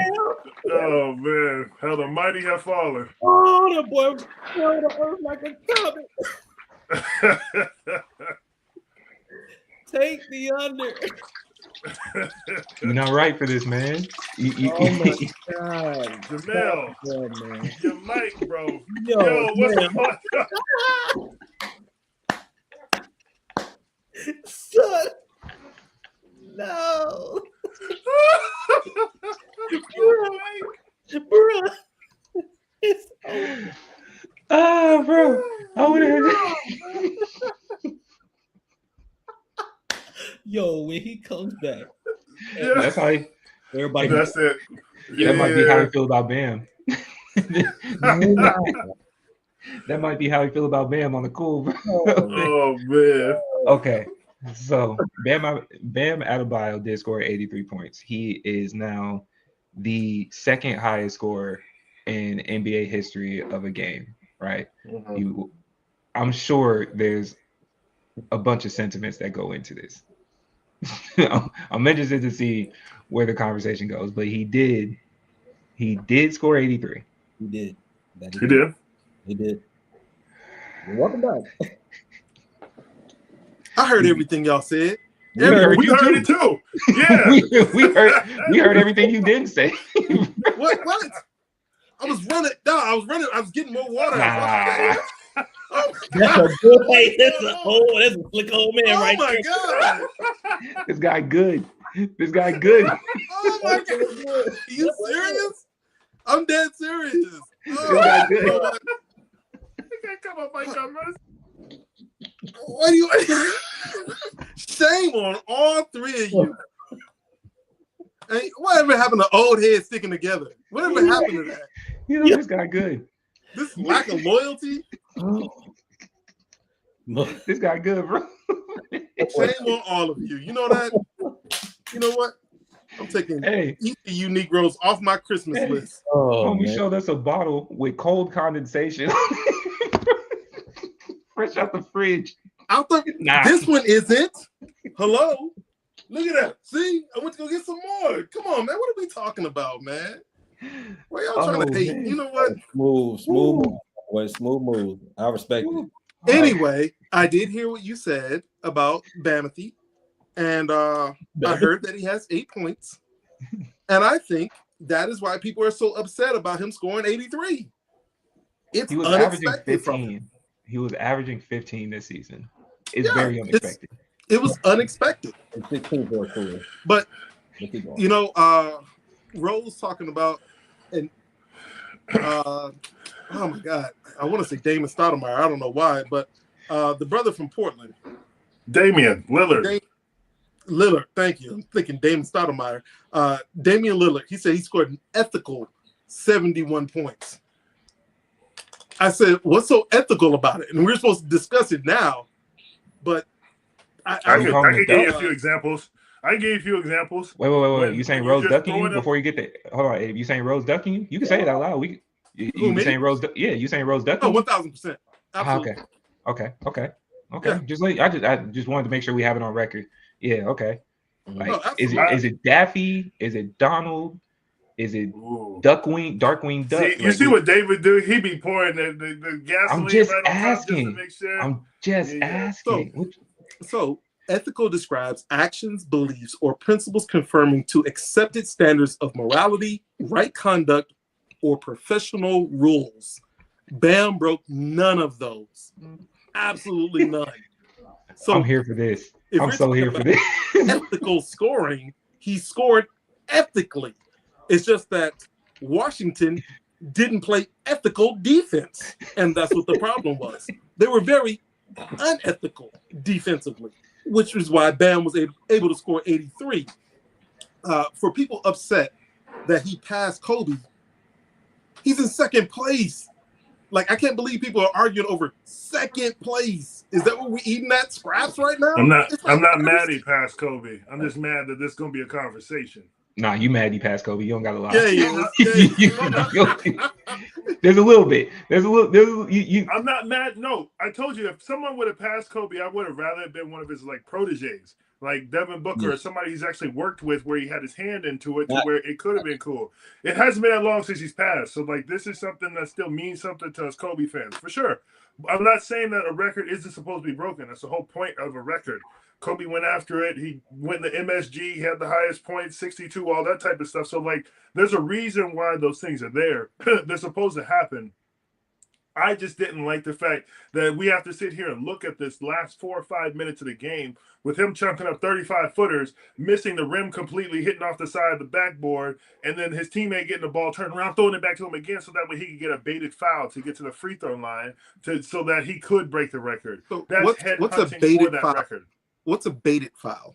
I'm glad you asked, Jamel. A baited foul is whenever I know good and well I ain't got no chance at making the shot that I'm going for. So I go into your body and I flail out and I do one of those to make sure that I can get the foul. So you're saying the same thing that Luka Doncic does, Joker does. Lord knows Shai Gilgeous-Alexander does. No, they're not headhunting for 83 points. No, we can't do that. So the difference is he's going for 83. They're going for 23. That's the difference.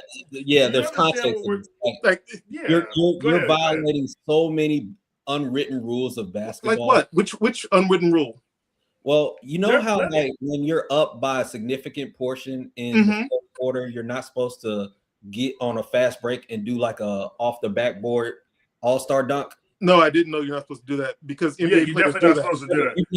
No, they don't. No, they don't because they be fighting at the end of the game. Wemby just did it in the game. No, sir. There was a game where a coach got a player bitch. Lance Stevenson stole the ball, laid it up when they were already up 10, and PJ Tucker and Debo were in his ear, chasing him to the doggone locker room. That is an unwritten rule. There are coaches that get fined for getting on there and talking about how the team did them dirty. They be at each other's neck in the press conference. There are several ways, and you know this, so don't try to act like the YN is an unwritten rule. But a fellow old head, no. I don't. Wait. To also be fair, because Russell Westbrook has been on everybody's helmet when they try to go and score at the end of the game as well. He's been doing this for all this season as well. And Giannis showed how soft he is to me when he tried to come out speaking against it, talking about, oh, we're just playing the basketball game. Shut up. No, Giannis, we've seen you. Like, this has been a rule of people trying to. Giannis been at somebody's neck for that before. Which also, that's why I made it corny, because he complains when it happens to him and then goes and does it. You know, but he's been at somebody's neck for that. Like that was a cornball move. It's corny. We're not going to change the rules for a new nigga. We're not doing that. No. But he broke no rules. No. You say unwritten rules. If it's not written, it's not a rule. We're talking about the unwritten laws of basketball, the stuff that people get into fights over in the pro league, in college, in high school, middle school, in the barbershop. Like, all know these rules. Like, there's unwritten rules for being a black person. There's unwritten rules for being a basketball player. Everybody knows. Because you're trying to argue moral versus legality, and moral wise, you know what respect is. I'm talking to you. This is for the floor. We know where the line of respect is at the same time. Like, my man crossed the line of respect.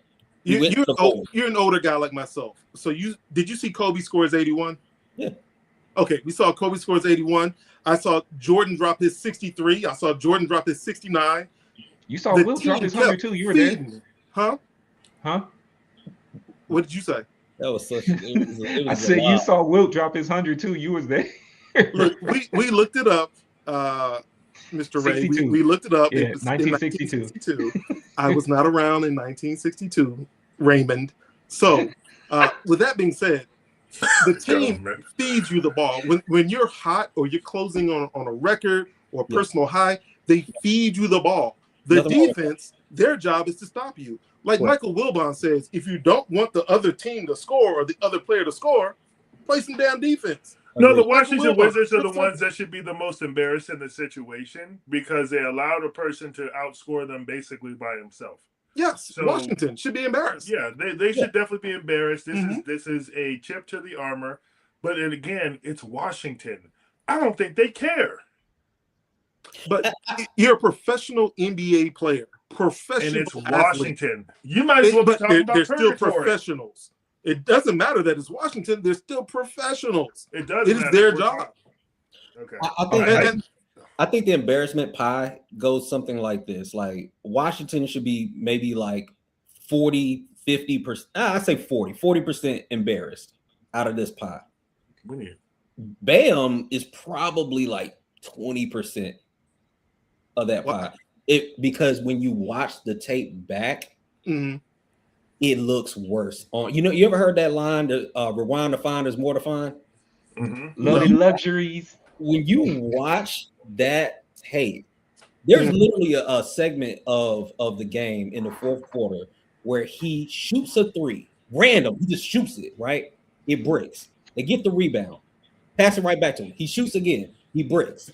He gets the rebound himself. He goes like this, like he's at the parade. So I guess I need to put together a collage of SGA because every time he shoots the ball, he goes like this. I complain about that too. Of Luka Doncic, because every time he shoots the ball, he goes like this. You act like we don't complain about these players too. We're talking about the exact same basically, he's doing the same thing everyone does. But do we complain about SGA? So you're complaining about a player doing the same thing everyone else does. No. We're complaining about you. That doesn't make sense. No, we're not talking about the same thing. It's called consistency. Yes, we are. If we're complaining against Shea doing it, and he's an MVP caliber player, we are 1,000% complaining about a career 16-point per game nigga not breaking a record, but making a historical moment, doing that same technique. That's called consistency. So it sounds like you're more upset that this is unexpected. No, like if it was Kevin Durant, you no. wouldn't have an issue. If it was LeBron James, you wouldn't have an issue. No, But because this guy did something unexpected, you're like, No. oh shit, I'm mad about this. This part is great. It's the way he did it. Can I add an additional piece? Moving Bam to the side a little bit, moving the Anthony Davis less Wizards, which I don't like that part. Everyone's saying like, oh, Anthony Davis wasn't there. He's usually not there, so I don't really necessarily factor that in, right? You know, street clothes. The Heat were intentionally fouling the Wizards as a team. Bro. I give a little bit of credence though, because Bam was at least at some point trying to say stop fouling, but the Heat as a team was fouling the other team to slow the clock, which it's good teamwork. Yes. Remember that year when the very first year when Russell Westbrook averaged a triple-double? And they were, you know how many triple-doubles he wouldn't have if his team went all out? How many times did Steven Adams step back and just let West get the rebound? How many times did he do that? Over, you know, because he's trying to help this dude do something that hasn't been done since Oscar Robertson. So take that example, right? Yeah, because that's over a season. So that might happen, like say once or twice in a game over a season where it accumulates. Right? Condense all of those moments into 6 minutes. You would have. It wasn't 6 minutes though. It was 48 minutes, sir. No. Do you know quarter by quarter? Do you know what this looks like? I don't think you want to go. Right. He goes. You don't want to break down the second half. Did you? It was 7 for 19 in the second half. Before we go, did you watch the game or did you like where? Yes. Okay, excuse me. Okay, I win money. I watch every game. I bet. Come on now. I'm rocking with you. I'm rocking. Yes. With you. So when we go through this breakdown, because there will be a breakdown, don't be surprised because you watch. Are you threatening me? No, I'm just saying. I got something too. Just be the same person. Don't be like, oh, for real? Oh no, because y'all upset about now. It's the fourth quarter. First, it was he scored 83. Now I'm upset. It's the fourth quarter. You know, and never said it was also upset. He was my first statement was I'm not mad that he scored 83. My first statement was I'm not mad he scored 83. It's in the way it happened. We talked about the last 6 minutes. That has been my conversation the entire time. You're the one that keeps jumping around. I'm not. I'm answering. I'm bouncing around with you. Yeah, you bouncing around. Everywhere you go, I go. You're the only one bouncing. We keep talking about the same 6 minute span, and you want to keep talking about he scored 83. You're telling me his teammates helped him. You know when people do the sacrificing. You know when people get the I'm giving you examples. Yes.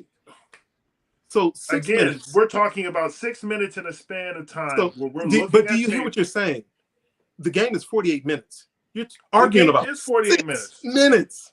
Because we're talking about what happened in the whole game, but then we're talking about 6 minutes where it really counted. So why did it really count in those final 6 minutes? Because we're watching terrible basketball happen in 6 minutes. You're upset again about 6 minutes. You saw amazing basketball. Dude scored 30 points in the first quarter. Amazing basketball. You don't care about that. That's not crazy. The first quarter was elite. Crazy. That was great. Apparently not. All right. No, it was. Just to put it in context, this is a separation. This is a major separation. They don't separate the game. What he was doing. The NBA doesn't separate the game. They don't say, "Oh, well, he did that." You're looking at this at a different angle, and that's fine. I'm looking at it from every angle, my brother. You're not. You're looking at it from your point of view. We just clearly, it's okay. We disagree.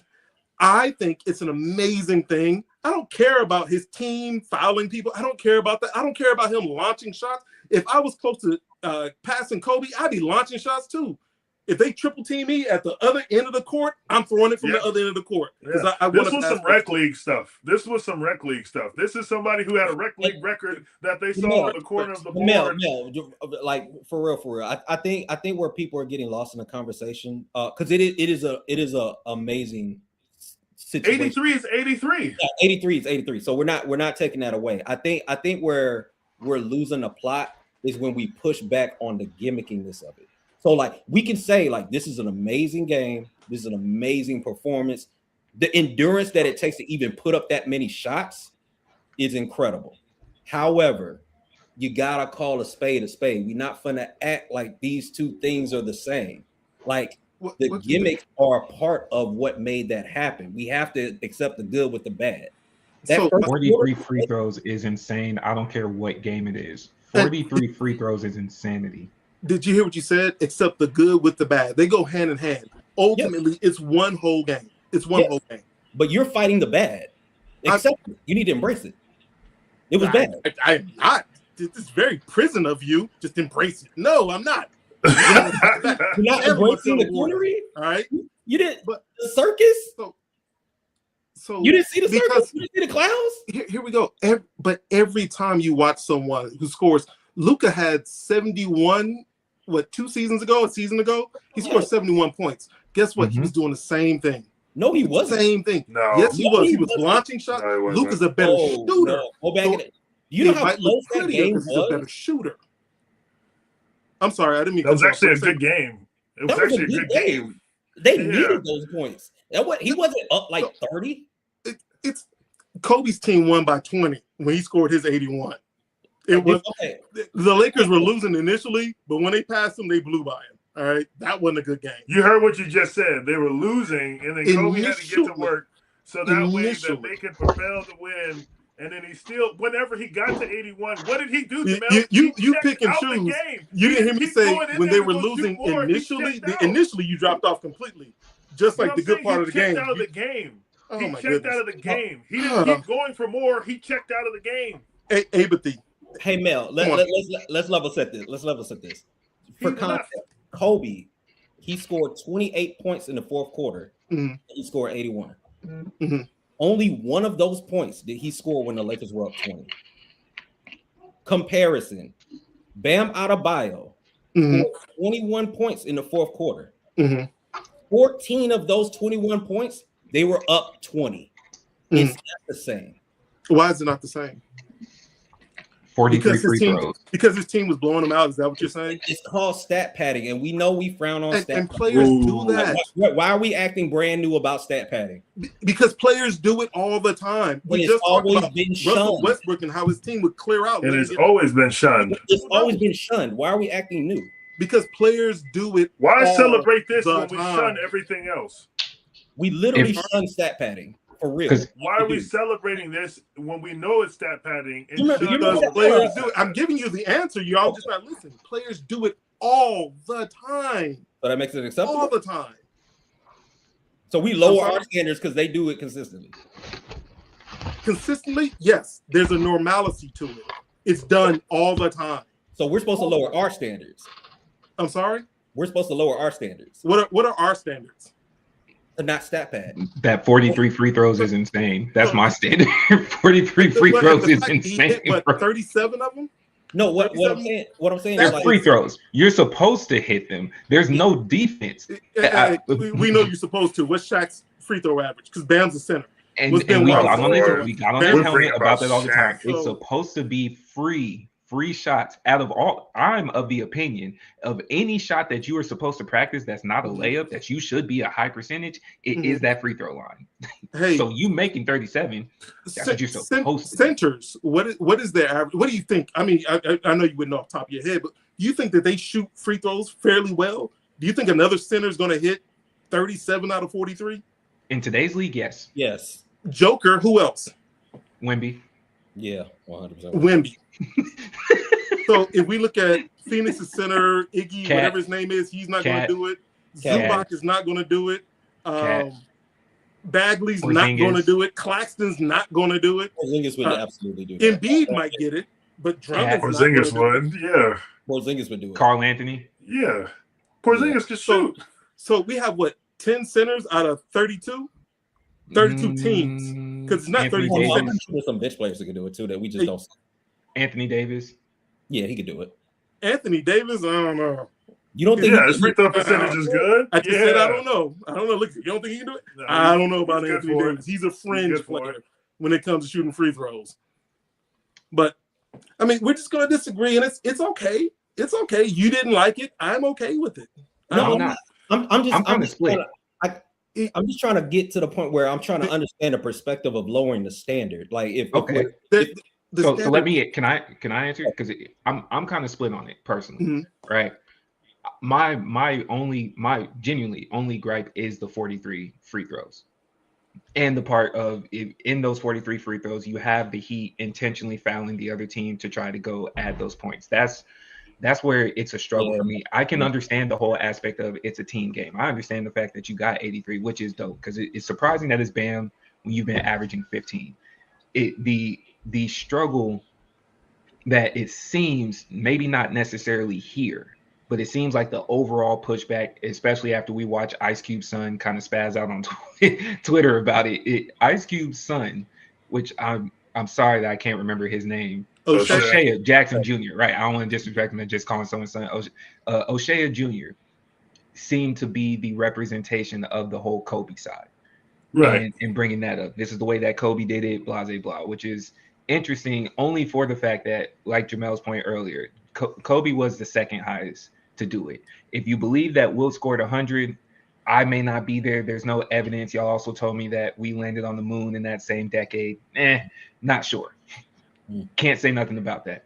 But in this particular game, I do think all of us at some point have stepped on that basketball court, and whether or not it is a written down rule, we do acknowledge how the game is played. Some of us are living in nostalgia of Kobe.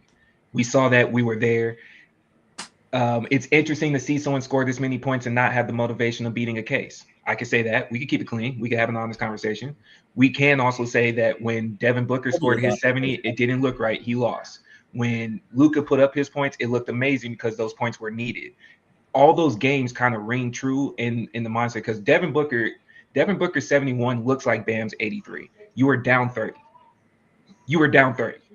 Nobody cared about the fact that you put up 70 because you were down 30. And this time you were up 30, give or take, while forcing additional fouls. And that's where it kind of muddies the water. Like, I could be in the middle of it. 83 is crazy. It also tells me that if we know Adam Silver the way that we do, it's more upsetting for me because Bam Adebayo setting the precedent for what's going to be, I would say, by either the end of this calendar year or next season, we're going to see two people hit 90 because Adam Silver's going to let this go. That's where I'm more upset. I think I understand y'all's argument.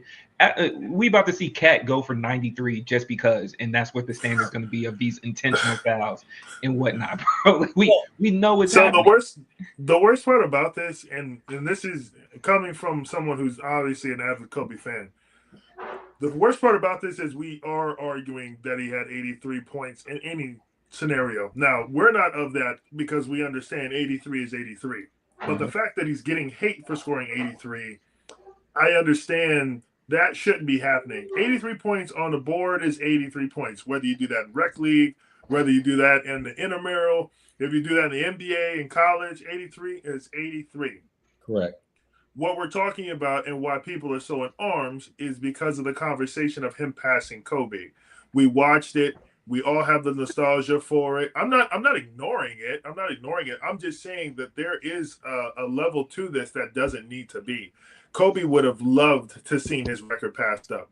It's not as if he was one that he challenged players every time. Right. Every year he'd say, you go get the MVP. You go get a championship. You be the finals MVP. He challenged people every single year. They looked forward to having that challenge from Kobe when he left. They probably would have hated being on the team with him to say that. But you know what I'm saying? Like, once he left, they had that challenge to go with it. So it sucks the fact that this is a conversation where we have to hate on him in a sense.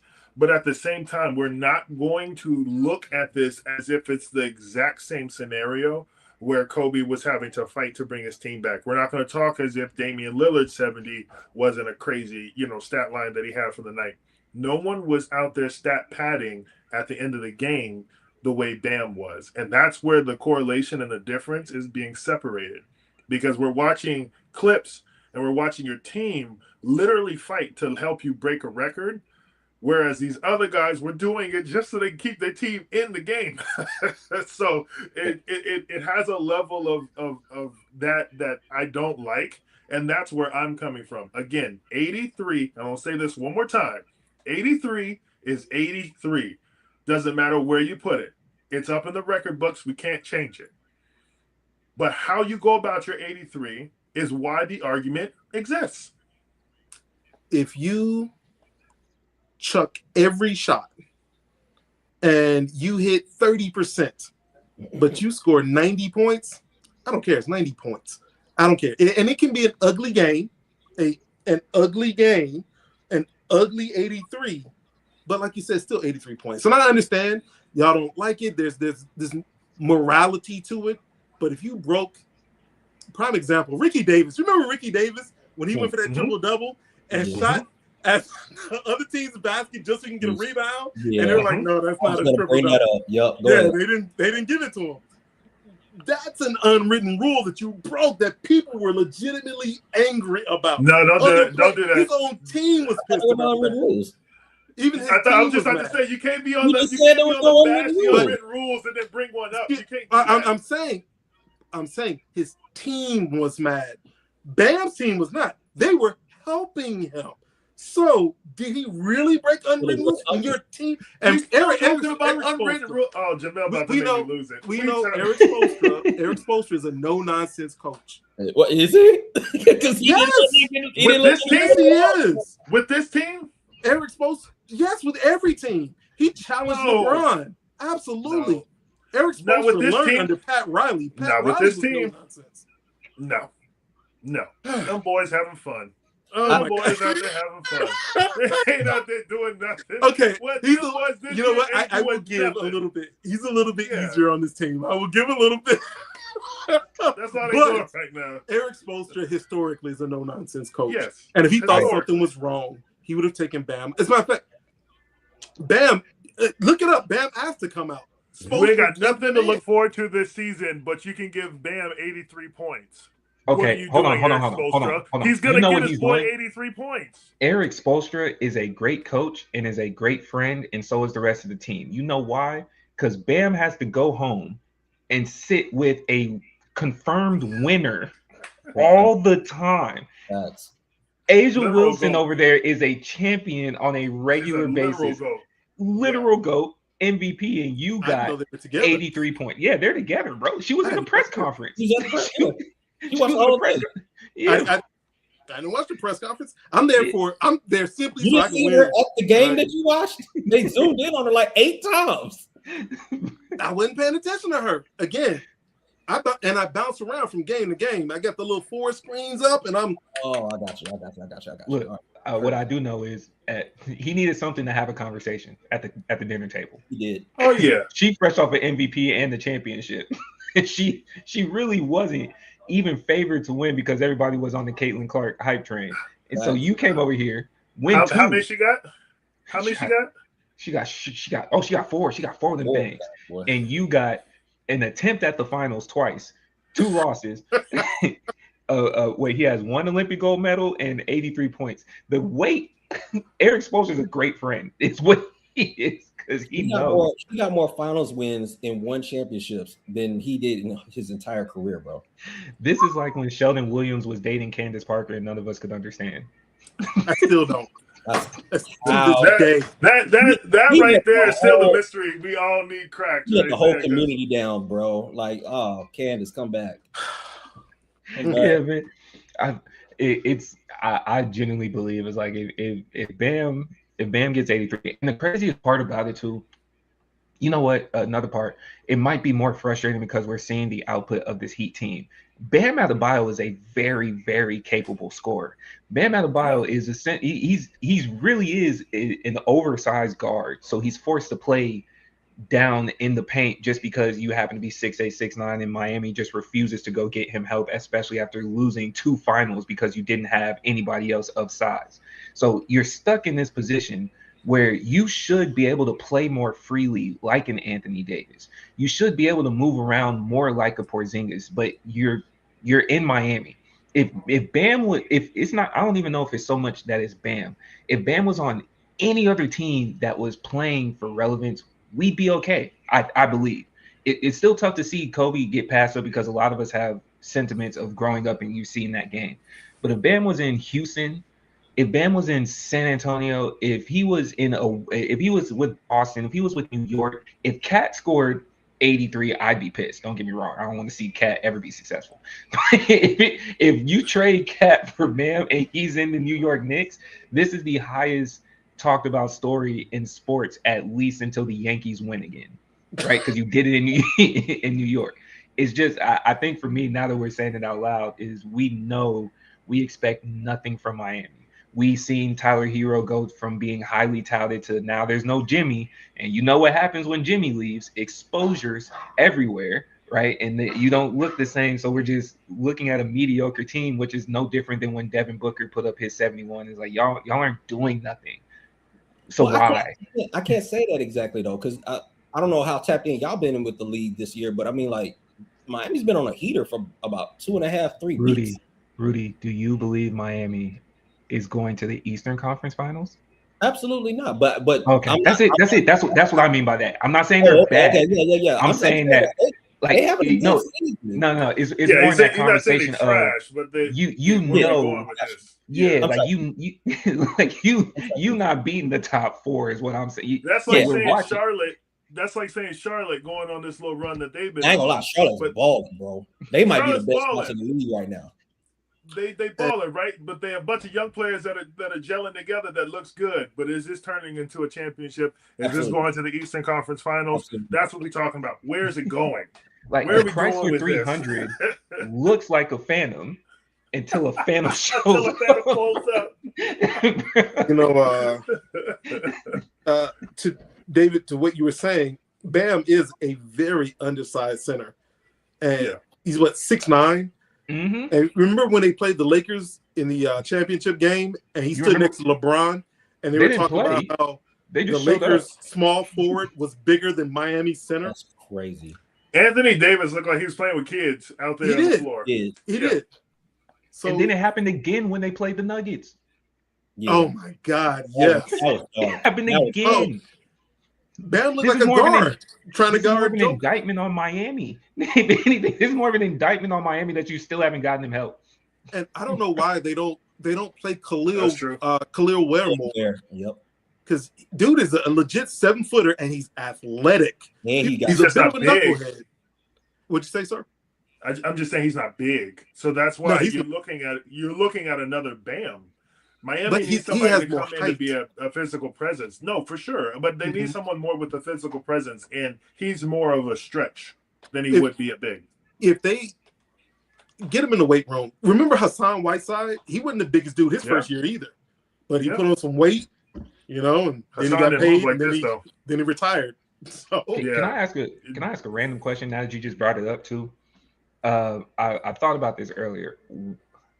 After seeing Wemby, the way that we've seen Wemby, and I understand that some capabilities are a little bit different, but seeing Wemby makes me ask, why didn't Bobo work? I don't know. Bobo had shots. I just don't know. What can Wemby do that Bobo can't? Wemby go after it though. Wemby's a generational, bro. Bobo did Bobo opportunity? Because what can he do that Bobo can't? Even when now, you saw Bobo play, did he look like he was getting after it though? I couldn't say that. I couldn't say that. That's my only fight on this one is because I feel like Bobo had the talent to be a Wemby, but whenever you saw him play, he looked like he could care less. Not to say he's not talented, but I'm just saying if we're looking and comparing it to Wemby, he looked like he cared less. Wemby was in the All-Star game trying to get heads dunked on just so that way he could prove a point. Like, I'm not saying you got to be a killer in the All-Star game to be that, but I'm saying that's the type of, psyche this dude is doing. He was out for a season for a blood clot, came back and was, picked up right where he left off. If he didn't get hurt, he's the Defensive Player of the Year. This is a guy who continually, every single time you see him, keeps getting better, and he keeps going after it. See, I don't know if it's a fair comparison. I don't know if Bobo was ever put in this position. Wemby came into the league highly touted. Right. Bobo was never given that shine, and then even in certain moments where we seen him on the teams, they just kind of threw him in positions just to fill as opposed to utilize his talent. Right. Wasn't Bobo trying to be like a guard though? Wasn't Bobo trying to really be like a guard? Because I don't think I remember seeing him even touch the paint. Yeah, when he was in college, he shot a lot of threes in college, but Bobo, you know, I say the same thing when it comes to football. Remember Reggie? Oh my God, USC running back Reggie Bush. Remember how dominant he was in college? Yeah. And then he got to the pros and found out linebackers are faster than me. Yeah. You know, I look at Bobo the same way. He didn't dominate in college, but he was still really good in college. But then he gets in the pros and he realizes, oh shit, centers can do not everything I can do, but everything they do it better than me. Everything. They play defense better. They're not as big, but they play defense better than me. And they will guard me out to the line. And Bobo doesn't have blazing speed. He's not running by centers the way Wemby does. Wemby gets past, and Bobo has handles. I don't know what happened. Because I guess he just didn't have that dog in him. Bobo is essentially a taller KD. I was thinking about it. He does have handles.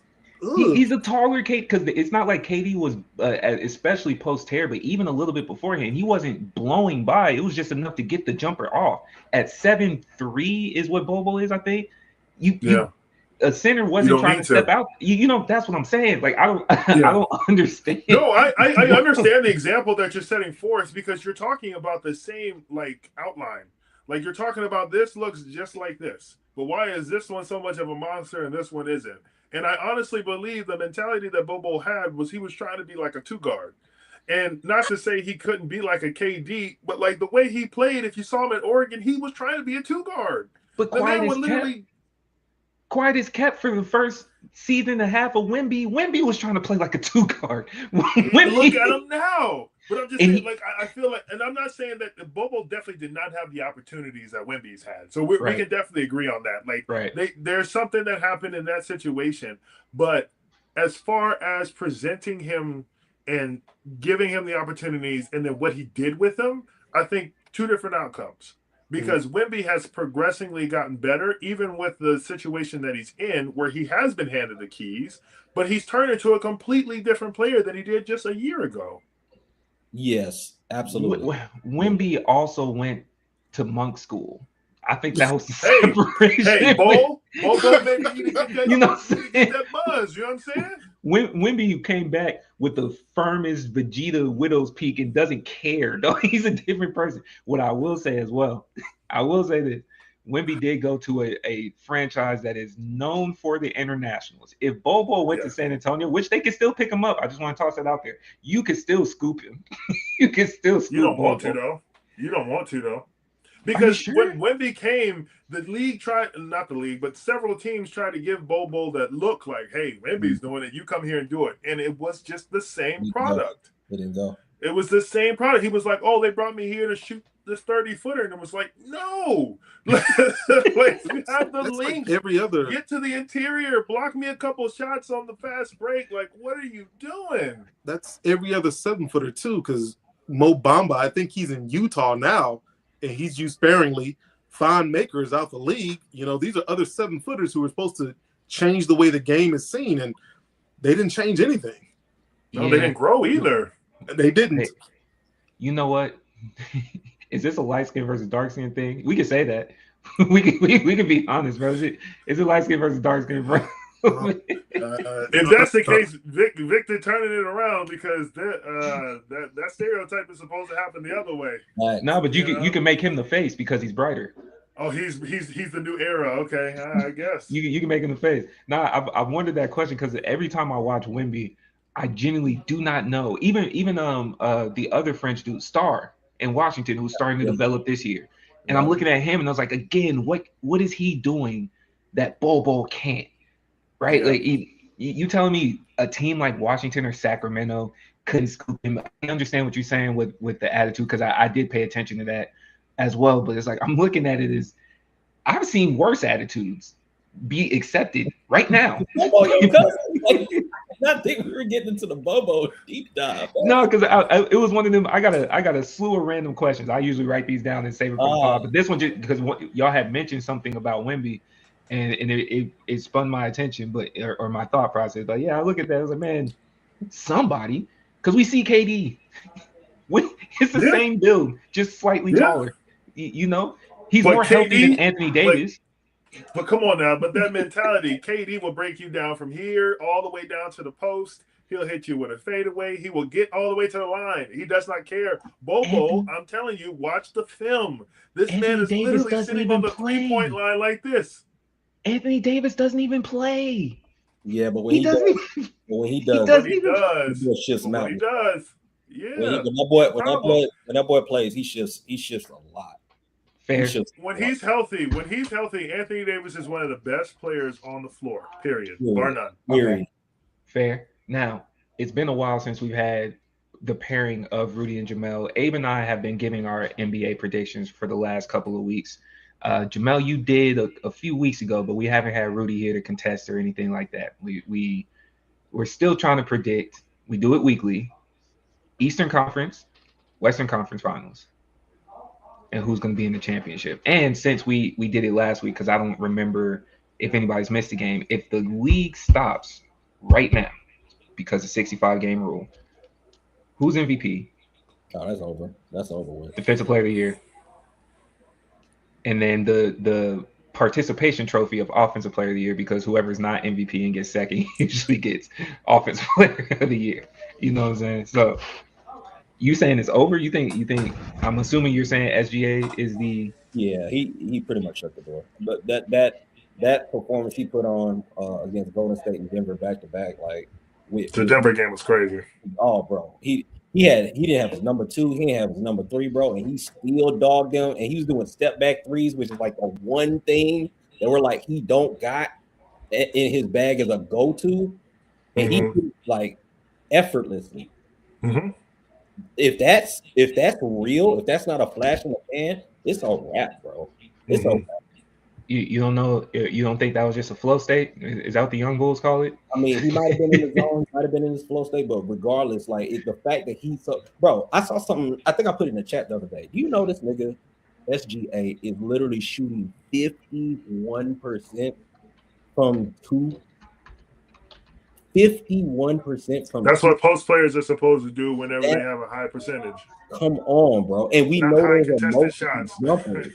Yeah. Like, it's not even close, bro. Like, I know Stephen A. Smith is on his Jaylen. He's trying to get back into good graces with Jaylen Brown, you know, because he snaked him. So I see what pull off, but like we don't believe you, bro. Like we got the tape. We have to. Like Jaylen Brown is not competing for the MVP. The only competition was literally Wemby and Joker, and Wemby, I think he missed too much time or is about to. And Joker, Wemby's out tonight. He's not even playing right now. Right. But Shai's not far off from potentially missing it as well. That's why we asked this question, because all three of them, Wemby, Shai, and Joker, are all like within a 5-game range. If Shai don't get it, they give it to Bam. It's over. I was gonna say, I think Bam should get it. Clear, bro. I'm in the Bam camp. Clear. Oh, you by yourself. You know what? Actually, while we brought that up, I just thought about that. You know what really came to my mind when Bam had that historic moment? Y'all remember when Don was like the had the most threes in the league? Who? Exactly. That's what it felt like. Wait, who? Donyell Marshall. Really? I didn't know he let that's a name. Remember Kobe hit 12 threes to tie, and we were like, oh, everything's right in the world again. You know, it was like it made sense. And when Bam did that, I was just like, he's Donyell Marshall. That's all I kept thinking. You know what the equivalent of that would be? Not to get on the tangent, but it would be like if Buddy Hield passed Steph and Clay in most threes in the game. It's just like, all right. It's not a bad comparison. Bam is Donyell Marshall. I think Buddy would be.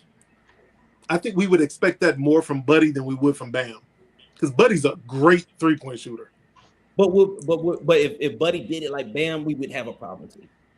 And I think that not to circle all the way back, we can get back to the MVP and all that stuff. But that's the thing. Like y'all trying to make this a Kobe fan issue is lazy. Like Devin Booker is the reason that this even happened, because he set the precedent. He was the one that cracked Pandora's box.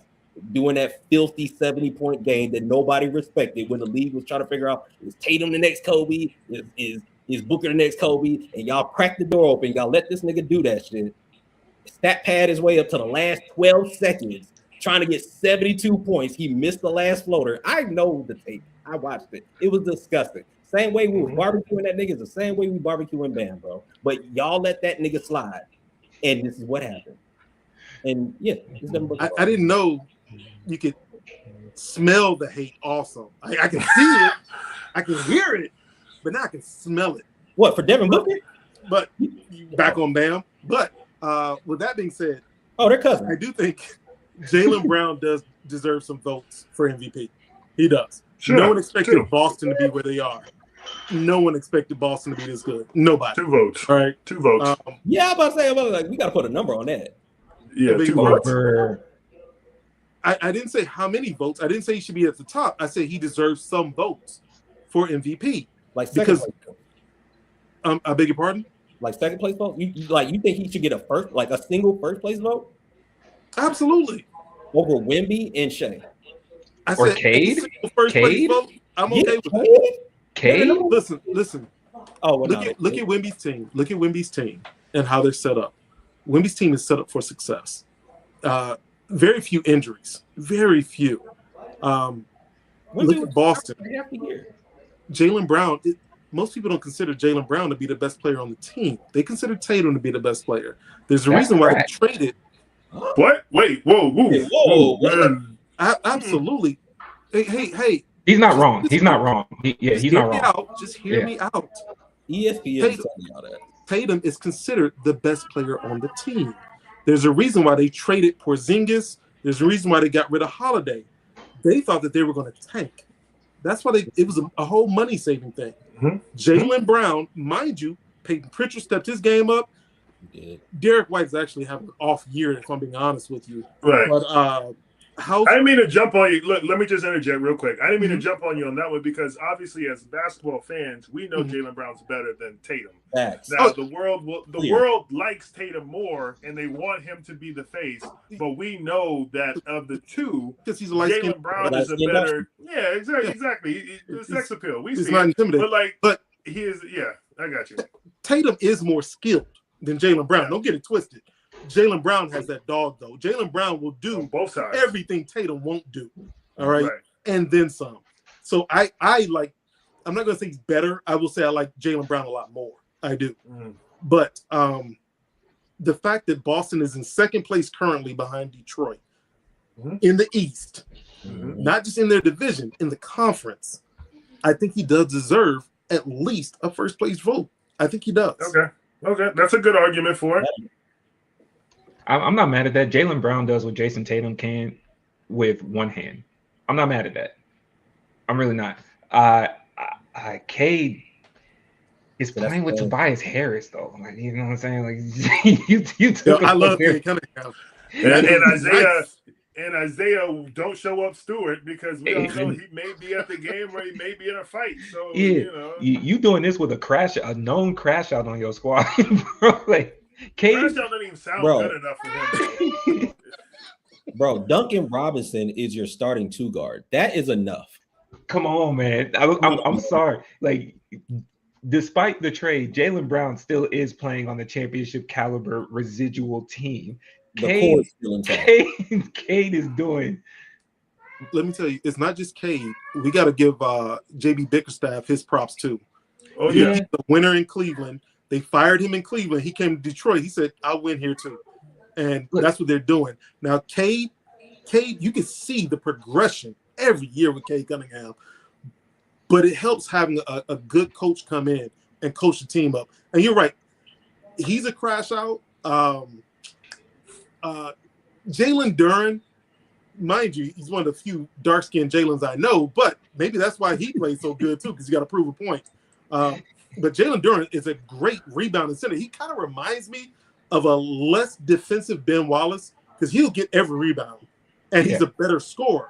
He's just not a great defender. It's a good example. And we also have to add, man, Cade came back from what's a pending NBA investigation and Malik Beasley just dropping that ball the way that he did. And that, you know what I'm saying? Because they were pressuring well to end the season last year. Mhm. And so Jalen would be fifth to me. I'm not mad at that. I understand what Shai's doing. I'm also the way that Shai is scoring is also the way that I'm watching, because y'all are talking about his 2-point percentage. That's what you expect from posts. That's what you expect from post players. Jokic's assist is what you expect from guards. For sure. You know, if you are averaging 13 assists a game, he's doing the triple double numbers, and I guess because we got so accustomed to Westbrook doing it that now the new triple double king kind of looks normal, but it's not normal for your center to have 13 assists per game, and none of the what were the words we were using earlier, immoral or rule breaking, none of that. Unwritten rules, unwritten rules, but it's clean. The other thing too is didn't we not we, but didn't the league kind of get tired of seeing Westbrook break that record too? Yes. So yes. It does wear off quick. Like for whatever reason it is, triple double ain't good enough, but like it does wear off quick. So the new shiny toy right now is Shai. He is leading a championship team, but he's also doing it at a very high level. His efficiency is crazy, and he's got the team still jumping at the same level that it was last year. And last year was scary. So the fact that they've been able to still continue that same success, I think is why he will continue to be the front runner, unless Jokic has a good little 40, 10, and 10 run for the last month or so of the league. It looks like it's going towards Shai. I don't think that's fair though to use the OKC game, because we know Lou Dort has been intentionally trying to hurt Jokic every time they play each other, man. I don't think that's every time they play, bro. Is Dort sliding into the? Is he worse than Dylan Brooks now at this point? No, absolutely no. not. You stop that. Yeah, you stop that right now. Hey, that's something else, man. Worse than Dylan Brooks. I'm not saying Dylan Brooks deserves an MVP point or anything like that. I'm not saying that. But look at what Phoenix had last year, and look what they have this year. MIP, look at how well they're doing this year. MIP, most improved. I give him a most improved. Yeah. You know what? I'm not mad at that. I was gonna say the team did better, but even his stat line for sure, most improved for sure. My boy was putting up 20 nightly. Yeah. With Grayson Allen. No, okay. Another Lou Dort. Because Lou's going for the knees, man. Yeah, Lou's going for knees Grayson and base. Kicking you wherever. Yeah, you know what's a trip compared to a torn ACL? That's what I'm saying, bro. There's a difference. Okay, Eastern Conference Finals. Who y'all got playing? If the league, if you were to call it right now, we got a month and a half. A month. Yeah. Who y'all got in the Eastern Conference Finals? I got Boston, Detroit. Seems like the safe route. I respect it. I don't believe in Cleveland, and I don't believe in the Knicks. I can't do it. Cleveland, I was with them until they lost against Oklahoma without Shai and Jalen Williams. Cleveland is the 08 Hawks. Yeah, it's nasty, bro. I can't trust them. Okay, Jamel. I might have to go Boston, Detroit also. It's a safe pick. You can't be mad at it. It is a safe pick. You don't like it though. I don't hear it in your voice that. I want to go Miami because Bam, but I'm gonna go Boston, Detroit. Is there a glaze filter I can turn off? Where are we? I'm hoping I'll be accepted in Miami. That's it. Yeah. Yeah, if there's a city you want to be, yeah. No, I wouldn't be mad at that. It's not a bad choice. It's not a bad choice. Too many better places to go. Abe? Yeah. I'm sticking with Detroit Knicks. Who? Knicks. Oh, whoa. Okay, so who you got the Knicks beating in the semis to get there? Boston. Ooh. With the return of Tatum? Yes, sir.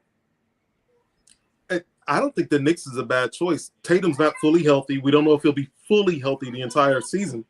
And the Knicks have the pieces. Like they're all-stars basically everywhere. Jalen Brunson, excuse me. I love Josh Hart. He does all the little things that you want done. And you never know, he can get you a triple-double any night. It'll be a low triple-double.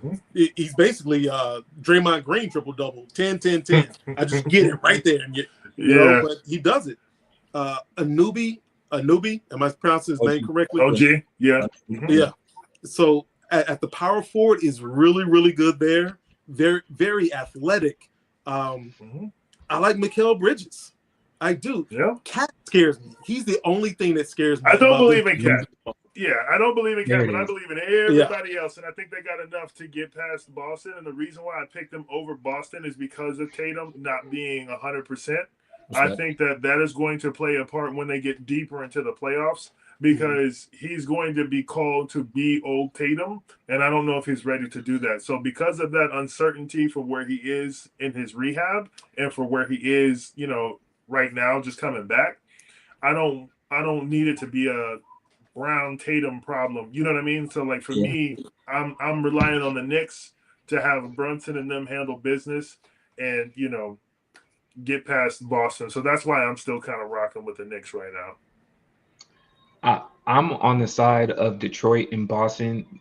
I'm questionable on Boston only for the part of we're not sure where Tatum goes. In a separate group chat where Rudy's homies tried to jump me like I was crazy. For all I said was, I think his mans had asked, was Boston a championship contender without Tatum? I said yes. As you see me on the show, been saying he tried to get me out of here like, nah, that's not correct. And I was like, I said they were a contender. I didn't say they were going to win, right? But I edge Boston simply for the fact the same way I don't believe in Donovan is the same way I also don't believe in Cat. I saw Cat in pressure moments against even the Pacers last year, and it's like you still are showing the Minnesota you of not knowing when to let go of the ball. Like you turn into Westbrook at the worst times.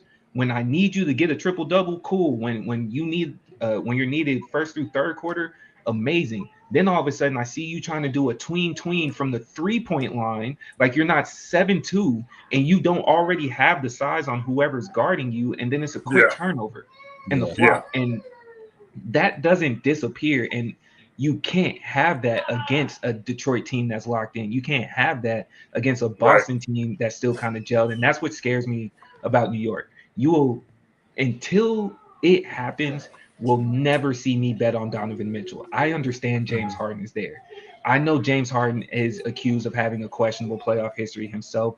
Fair. One thing I can say about James is, despite all of that, he's seen the finals. James Harden has seen the finals. He knows what that's like. He's had some questionable losses with Houston. Got you.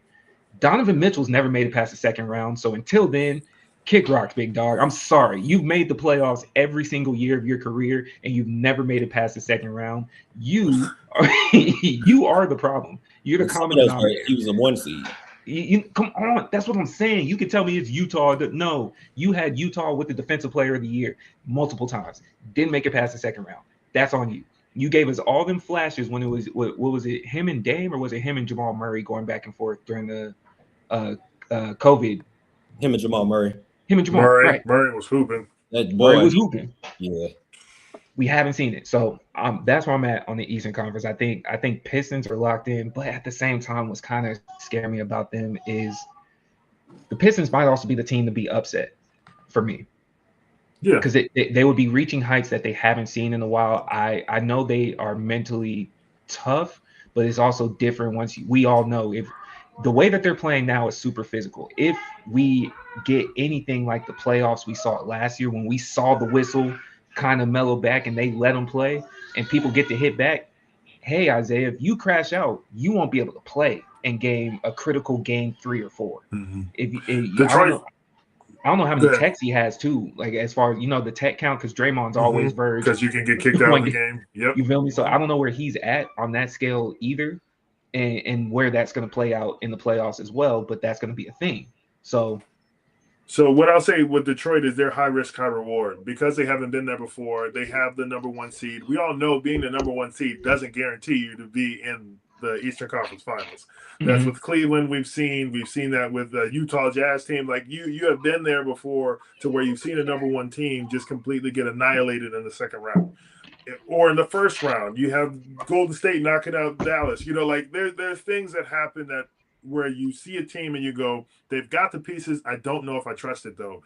Right now with Detroit, I think I'm still on the edge of trusting them because we've seen them be physical. And we've seen them be, like they don't back down from the big teams and all that other stuff. But as far as it goes of experience, you don't get experience until you get experience. So this might be one of those teams where they get to the Eastern Conference Finals and lose, but then they have the foundation to then help them, progress in the next year or something like that. We won't know until we see it. And, one other thing scares me about Detroit. Who is their number two? If something happened to Cade, who's going to step up? Yeah. And that scares me.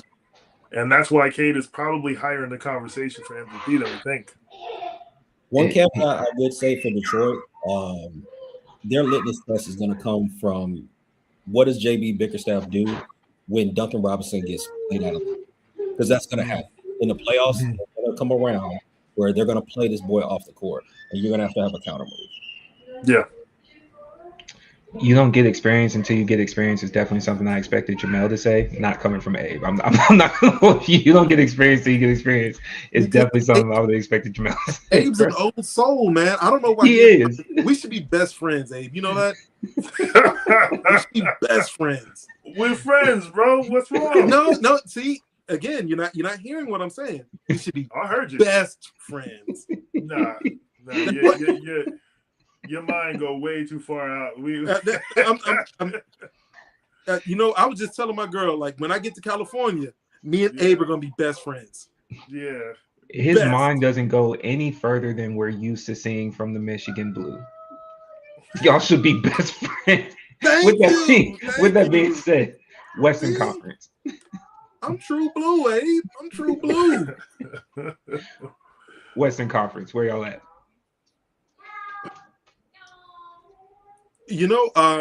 Right now, San Antonio without Wemby is stumping Denver. I was going to point that out too.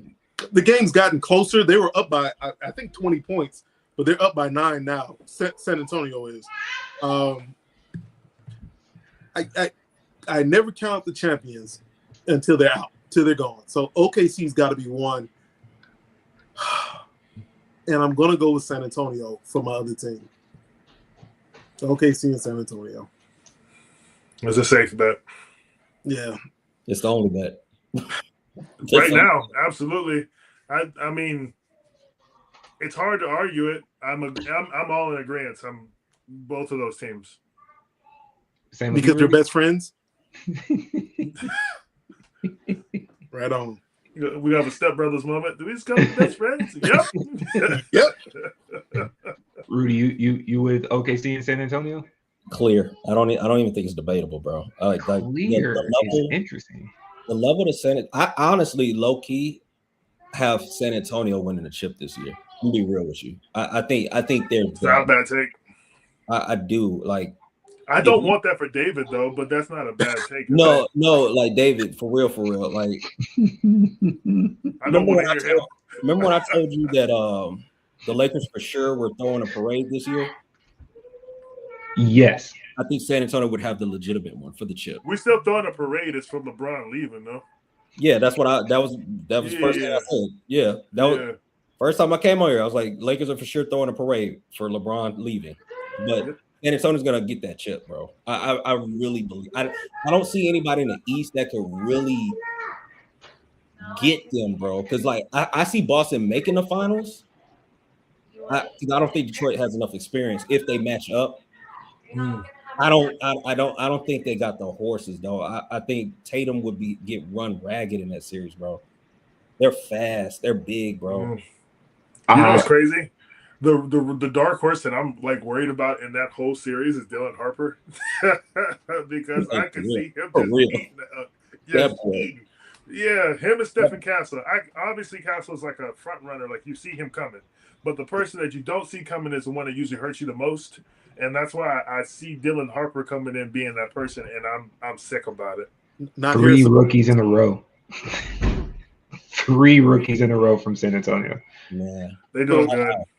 With what Abe said earlier, you don't get experience until you get experience. San Antonio has no experience. That part. So, that could bite them in the butt later on. Yeah. Especially if they play someone like Denver or OKC. Both of which championship teams, a lot of experience, most of their players still in their prime.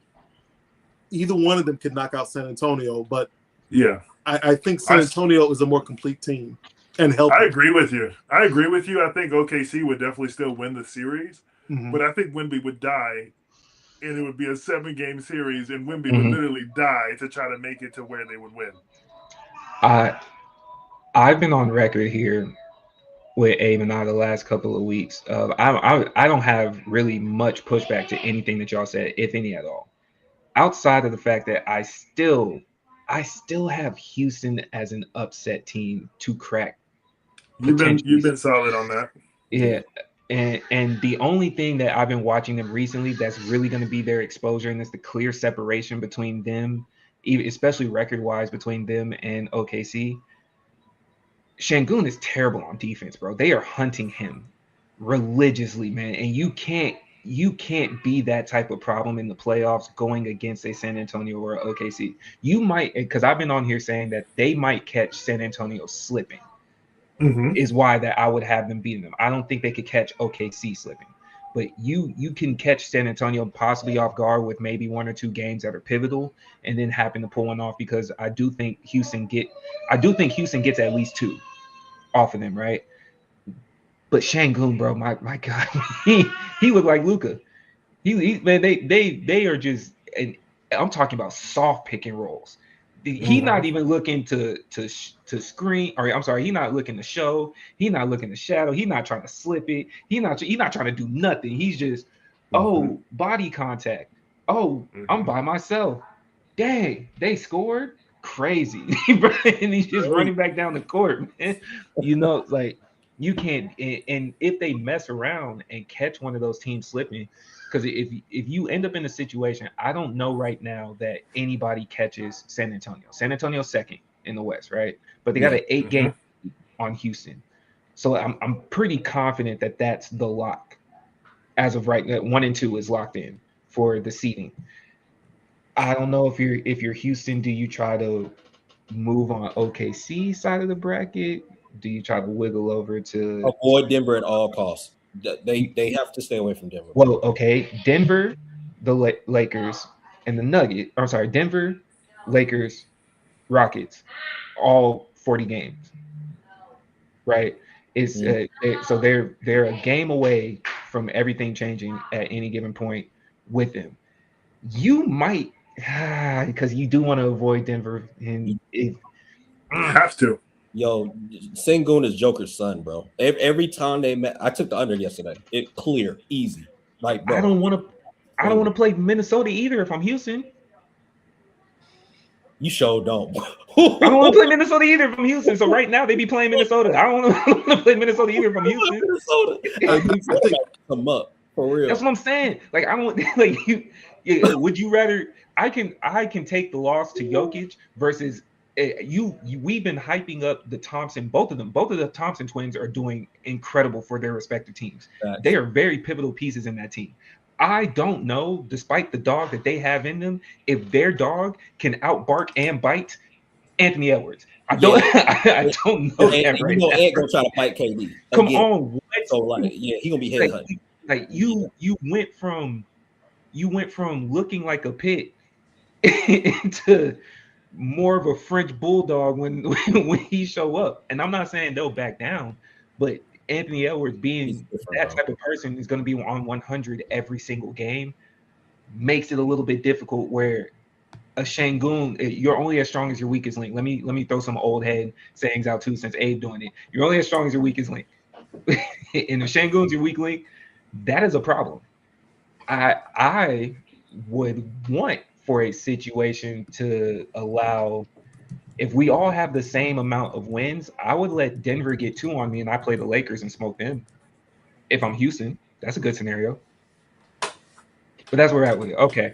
So then Minnesota would be my dark horse in the West. And Okay. Philadelphia, if they got healthy, if they had Maxey and Embiid, and even though Paul George is no longer Paul George, well, he was never playoff P, even though he went by that name. But if they got healthy, I think Philadelphia could actually be a problem for a lot of teams. Okay. Okay. Any team on a podcaster is a problem. Okay. So as we wrap up, I got 2 questions to end the pod for y'all. Keep 3, cut 5. Shout out to What's Real Pod. That is what's inspired this question. These are all sports scenarios. Game 7 of the NBA Finals. Keeping, cutting.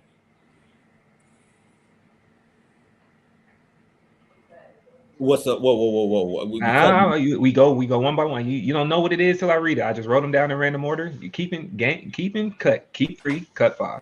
Game 7, NBA Finals. Go. You keeping, cutting.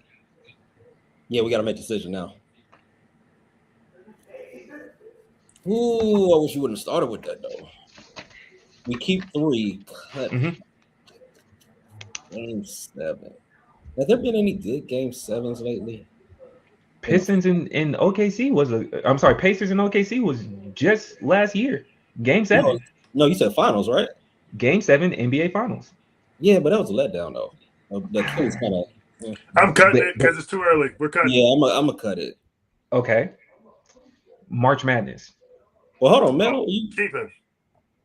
Sorry, yeah, Jamel. Oh, I forget, Jamel. What you? Game 7, NBA Finals. Oh no. I mean, we both said cut. If it's a 2 out of 3. Oh yeah, if it's majority. We did beat them, but I'm just saying. So y'all chose for me. This is Trump's America. Thank you. It's a majority vote. It's a democracy, Mel. I can write it down. I can write it down separate. It's okay. Okay. It's all right. I'll go with them. I mean, they're making me. March Madness.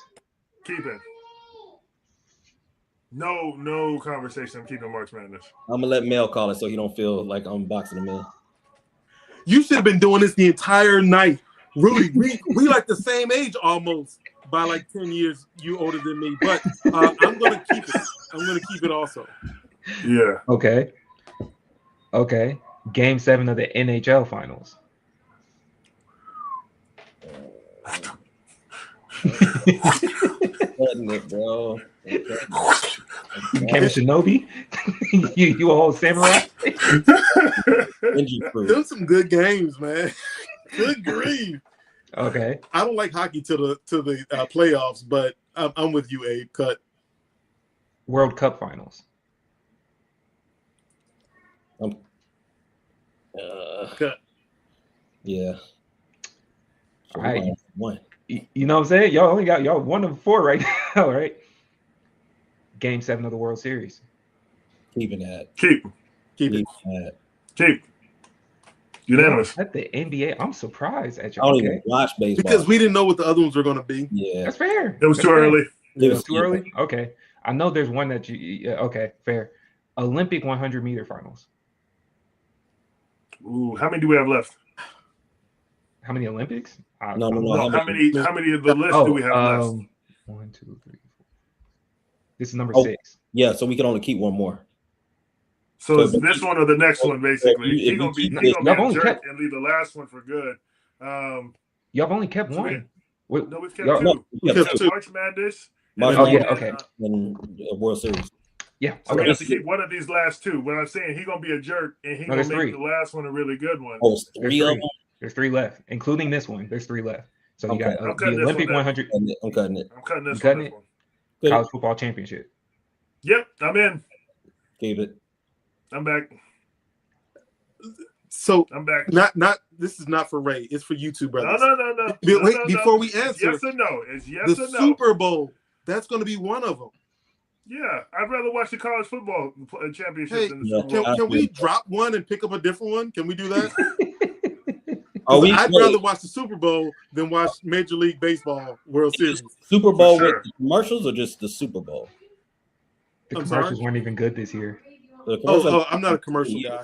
I just watch the game. I don't care about commercials. All right, come on. What are we doing? I'll let y'all call it, bro. What you want, Jamel? Ray, can we get rid of the Major League Baseball one? Y'all unanimous. That was the only unanimous one that y'all had. Like y'all all in unison. Look, first of all, this was like a Saul level questions. We weren't ready for it. We weren't prepared. All right. I just lost. There's only one more. Abe lost a finger. Rudy aged 10 more years. Like we didn't know. There's only one more. I'm still intact. All right. I'm staying with my answer. Cut it. You want to cut it? Let's cut it. Cut it. Good. That's tough because the last one is not what y'all thought. It's the X Games. I fucking hate you. You know, Abe said you're gonna try some BS like that. See, it is not the X game. It is not. Come on, bro. I'm logging off. All I saw was I promise you. I promise you that's the list. Hey, Ray, all right, we want the football one back. We want it back. I promise. I said keep it. Y'all talking about nah. Because it should have been a Super Bowl. You know he was about to do some tomfoolery like that, man. Come on, X Games. I had faith in Team Light Skin, and that was a mistake on my fault. The Super Bowl is too obvious, man. Of course you keep the Super Bowl. No, man. You can never trust Team Light Skin. I realize that. Thank you. I'm out of here. Oh my goodness, man. That's how we ended right there, man. I appreciate y'all popping out today, man. This is the Keep It Clean Show. Y'all follow us on YouTube, TikTok, and Instagram. Please like, please comment, please subscribe. It's at the Keep It Clean Show. I appreciate everybody that popped out. We did a TikTok live today, guys. We did a TikTok live. Shout out to Jamel, Legion of Doom. What's your other name on TikTok? The LOD. You know what I'm saying? The detective. I'm changing from the comic detective to just the detective. Because I got to fool everybody on sports, on women, on law, on everything. So I'm just the detective. Yeah, I'm sure we had a large amount of people that jumped in because you. So I appreciate that, man. But y'all know where to find us. Like I said, one more time: YouTube, TikTok, and Instagram at the Keep It Clean Show. That was a great conversation, fellas. We had a lot this week. Man. But we'll be back. We had a crossover. We had Bodega. This will be dropping soon. Abe's mom, I love you. I appreciate you looking out. My mom, I also love you too. We've been being pressured recently. So shout out to y'all. Jamel's mom, go ahead and give us a watch. Please don't. Abe has a potty mouth, mom, so please don't. Sorry, Abe. All the Rudy's I ain't the one they gotta worry about. Give us a watch. Man, we'll catch y'all next time, man. Please. Every time you see me, I keep it clean like a coaster.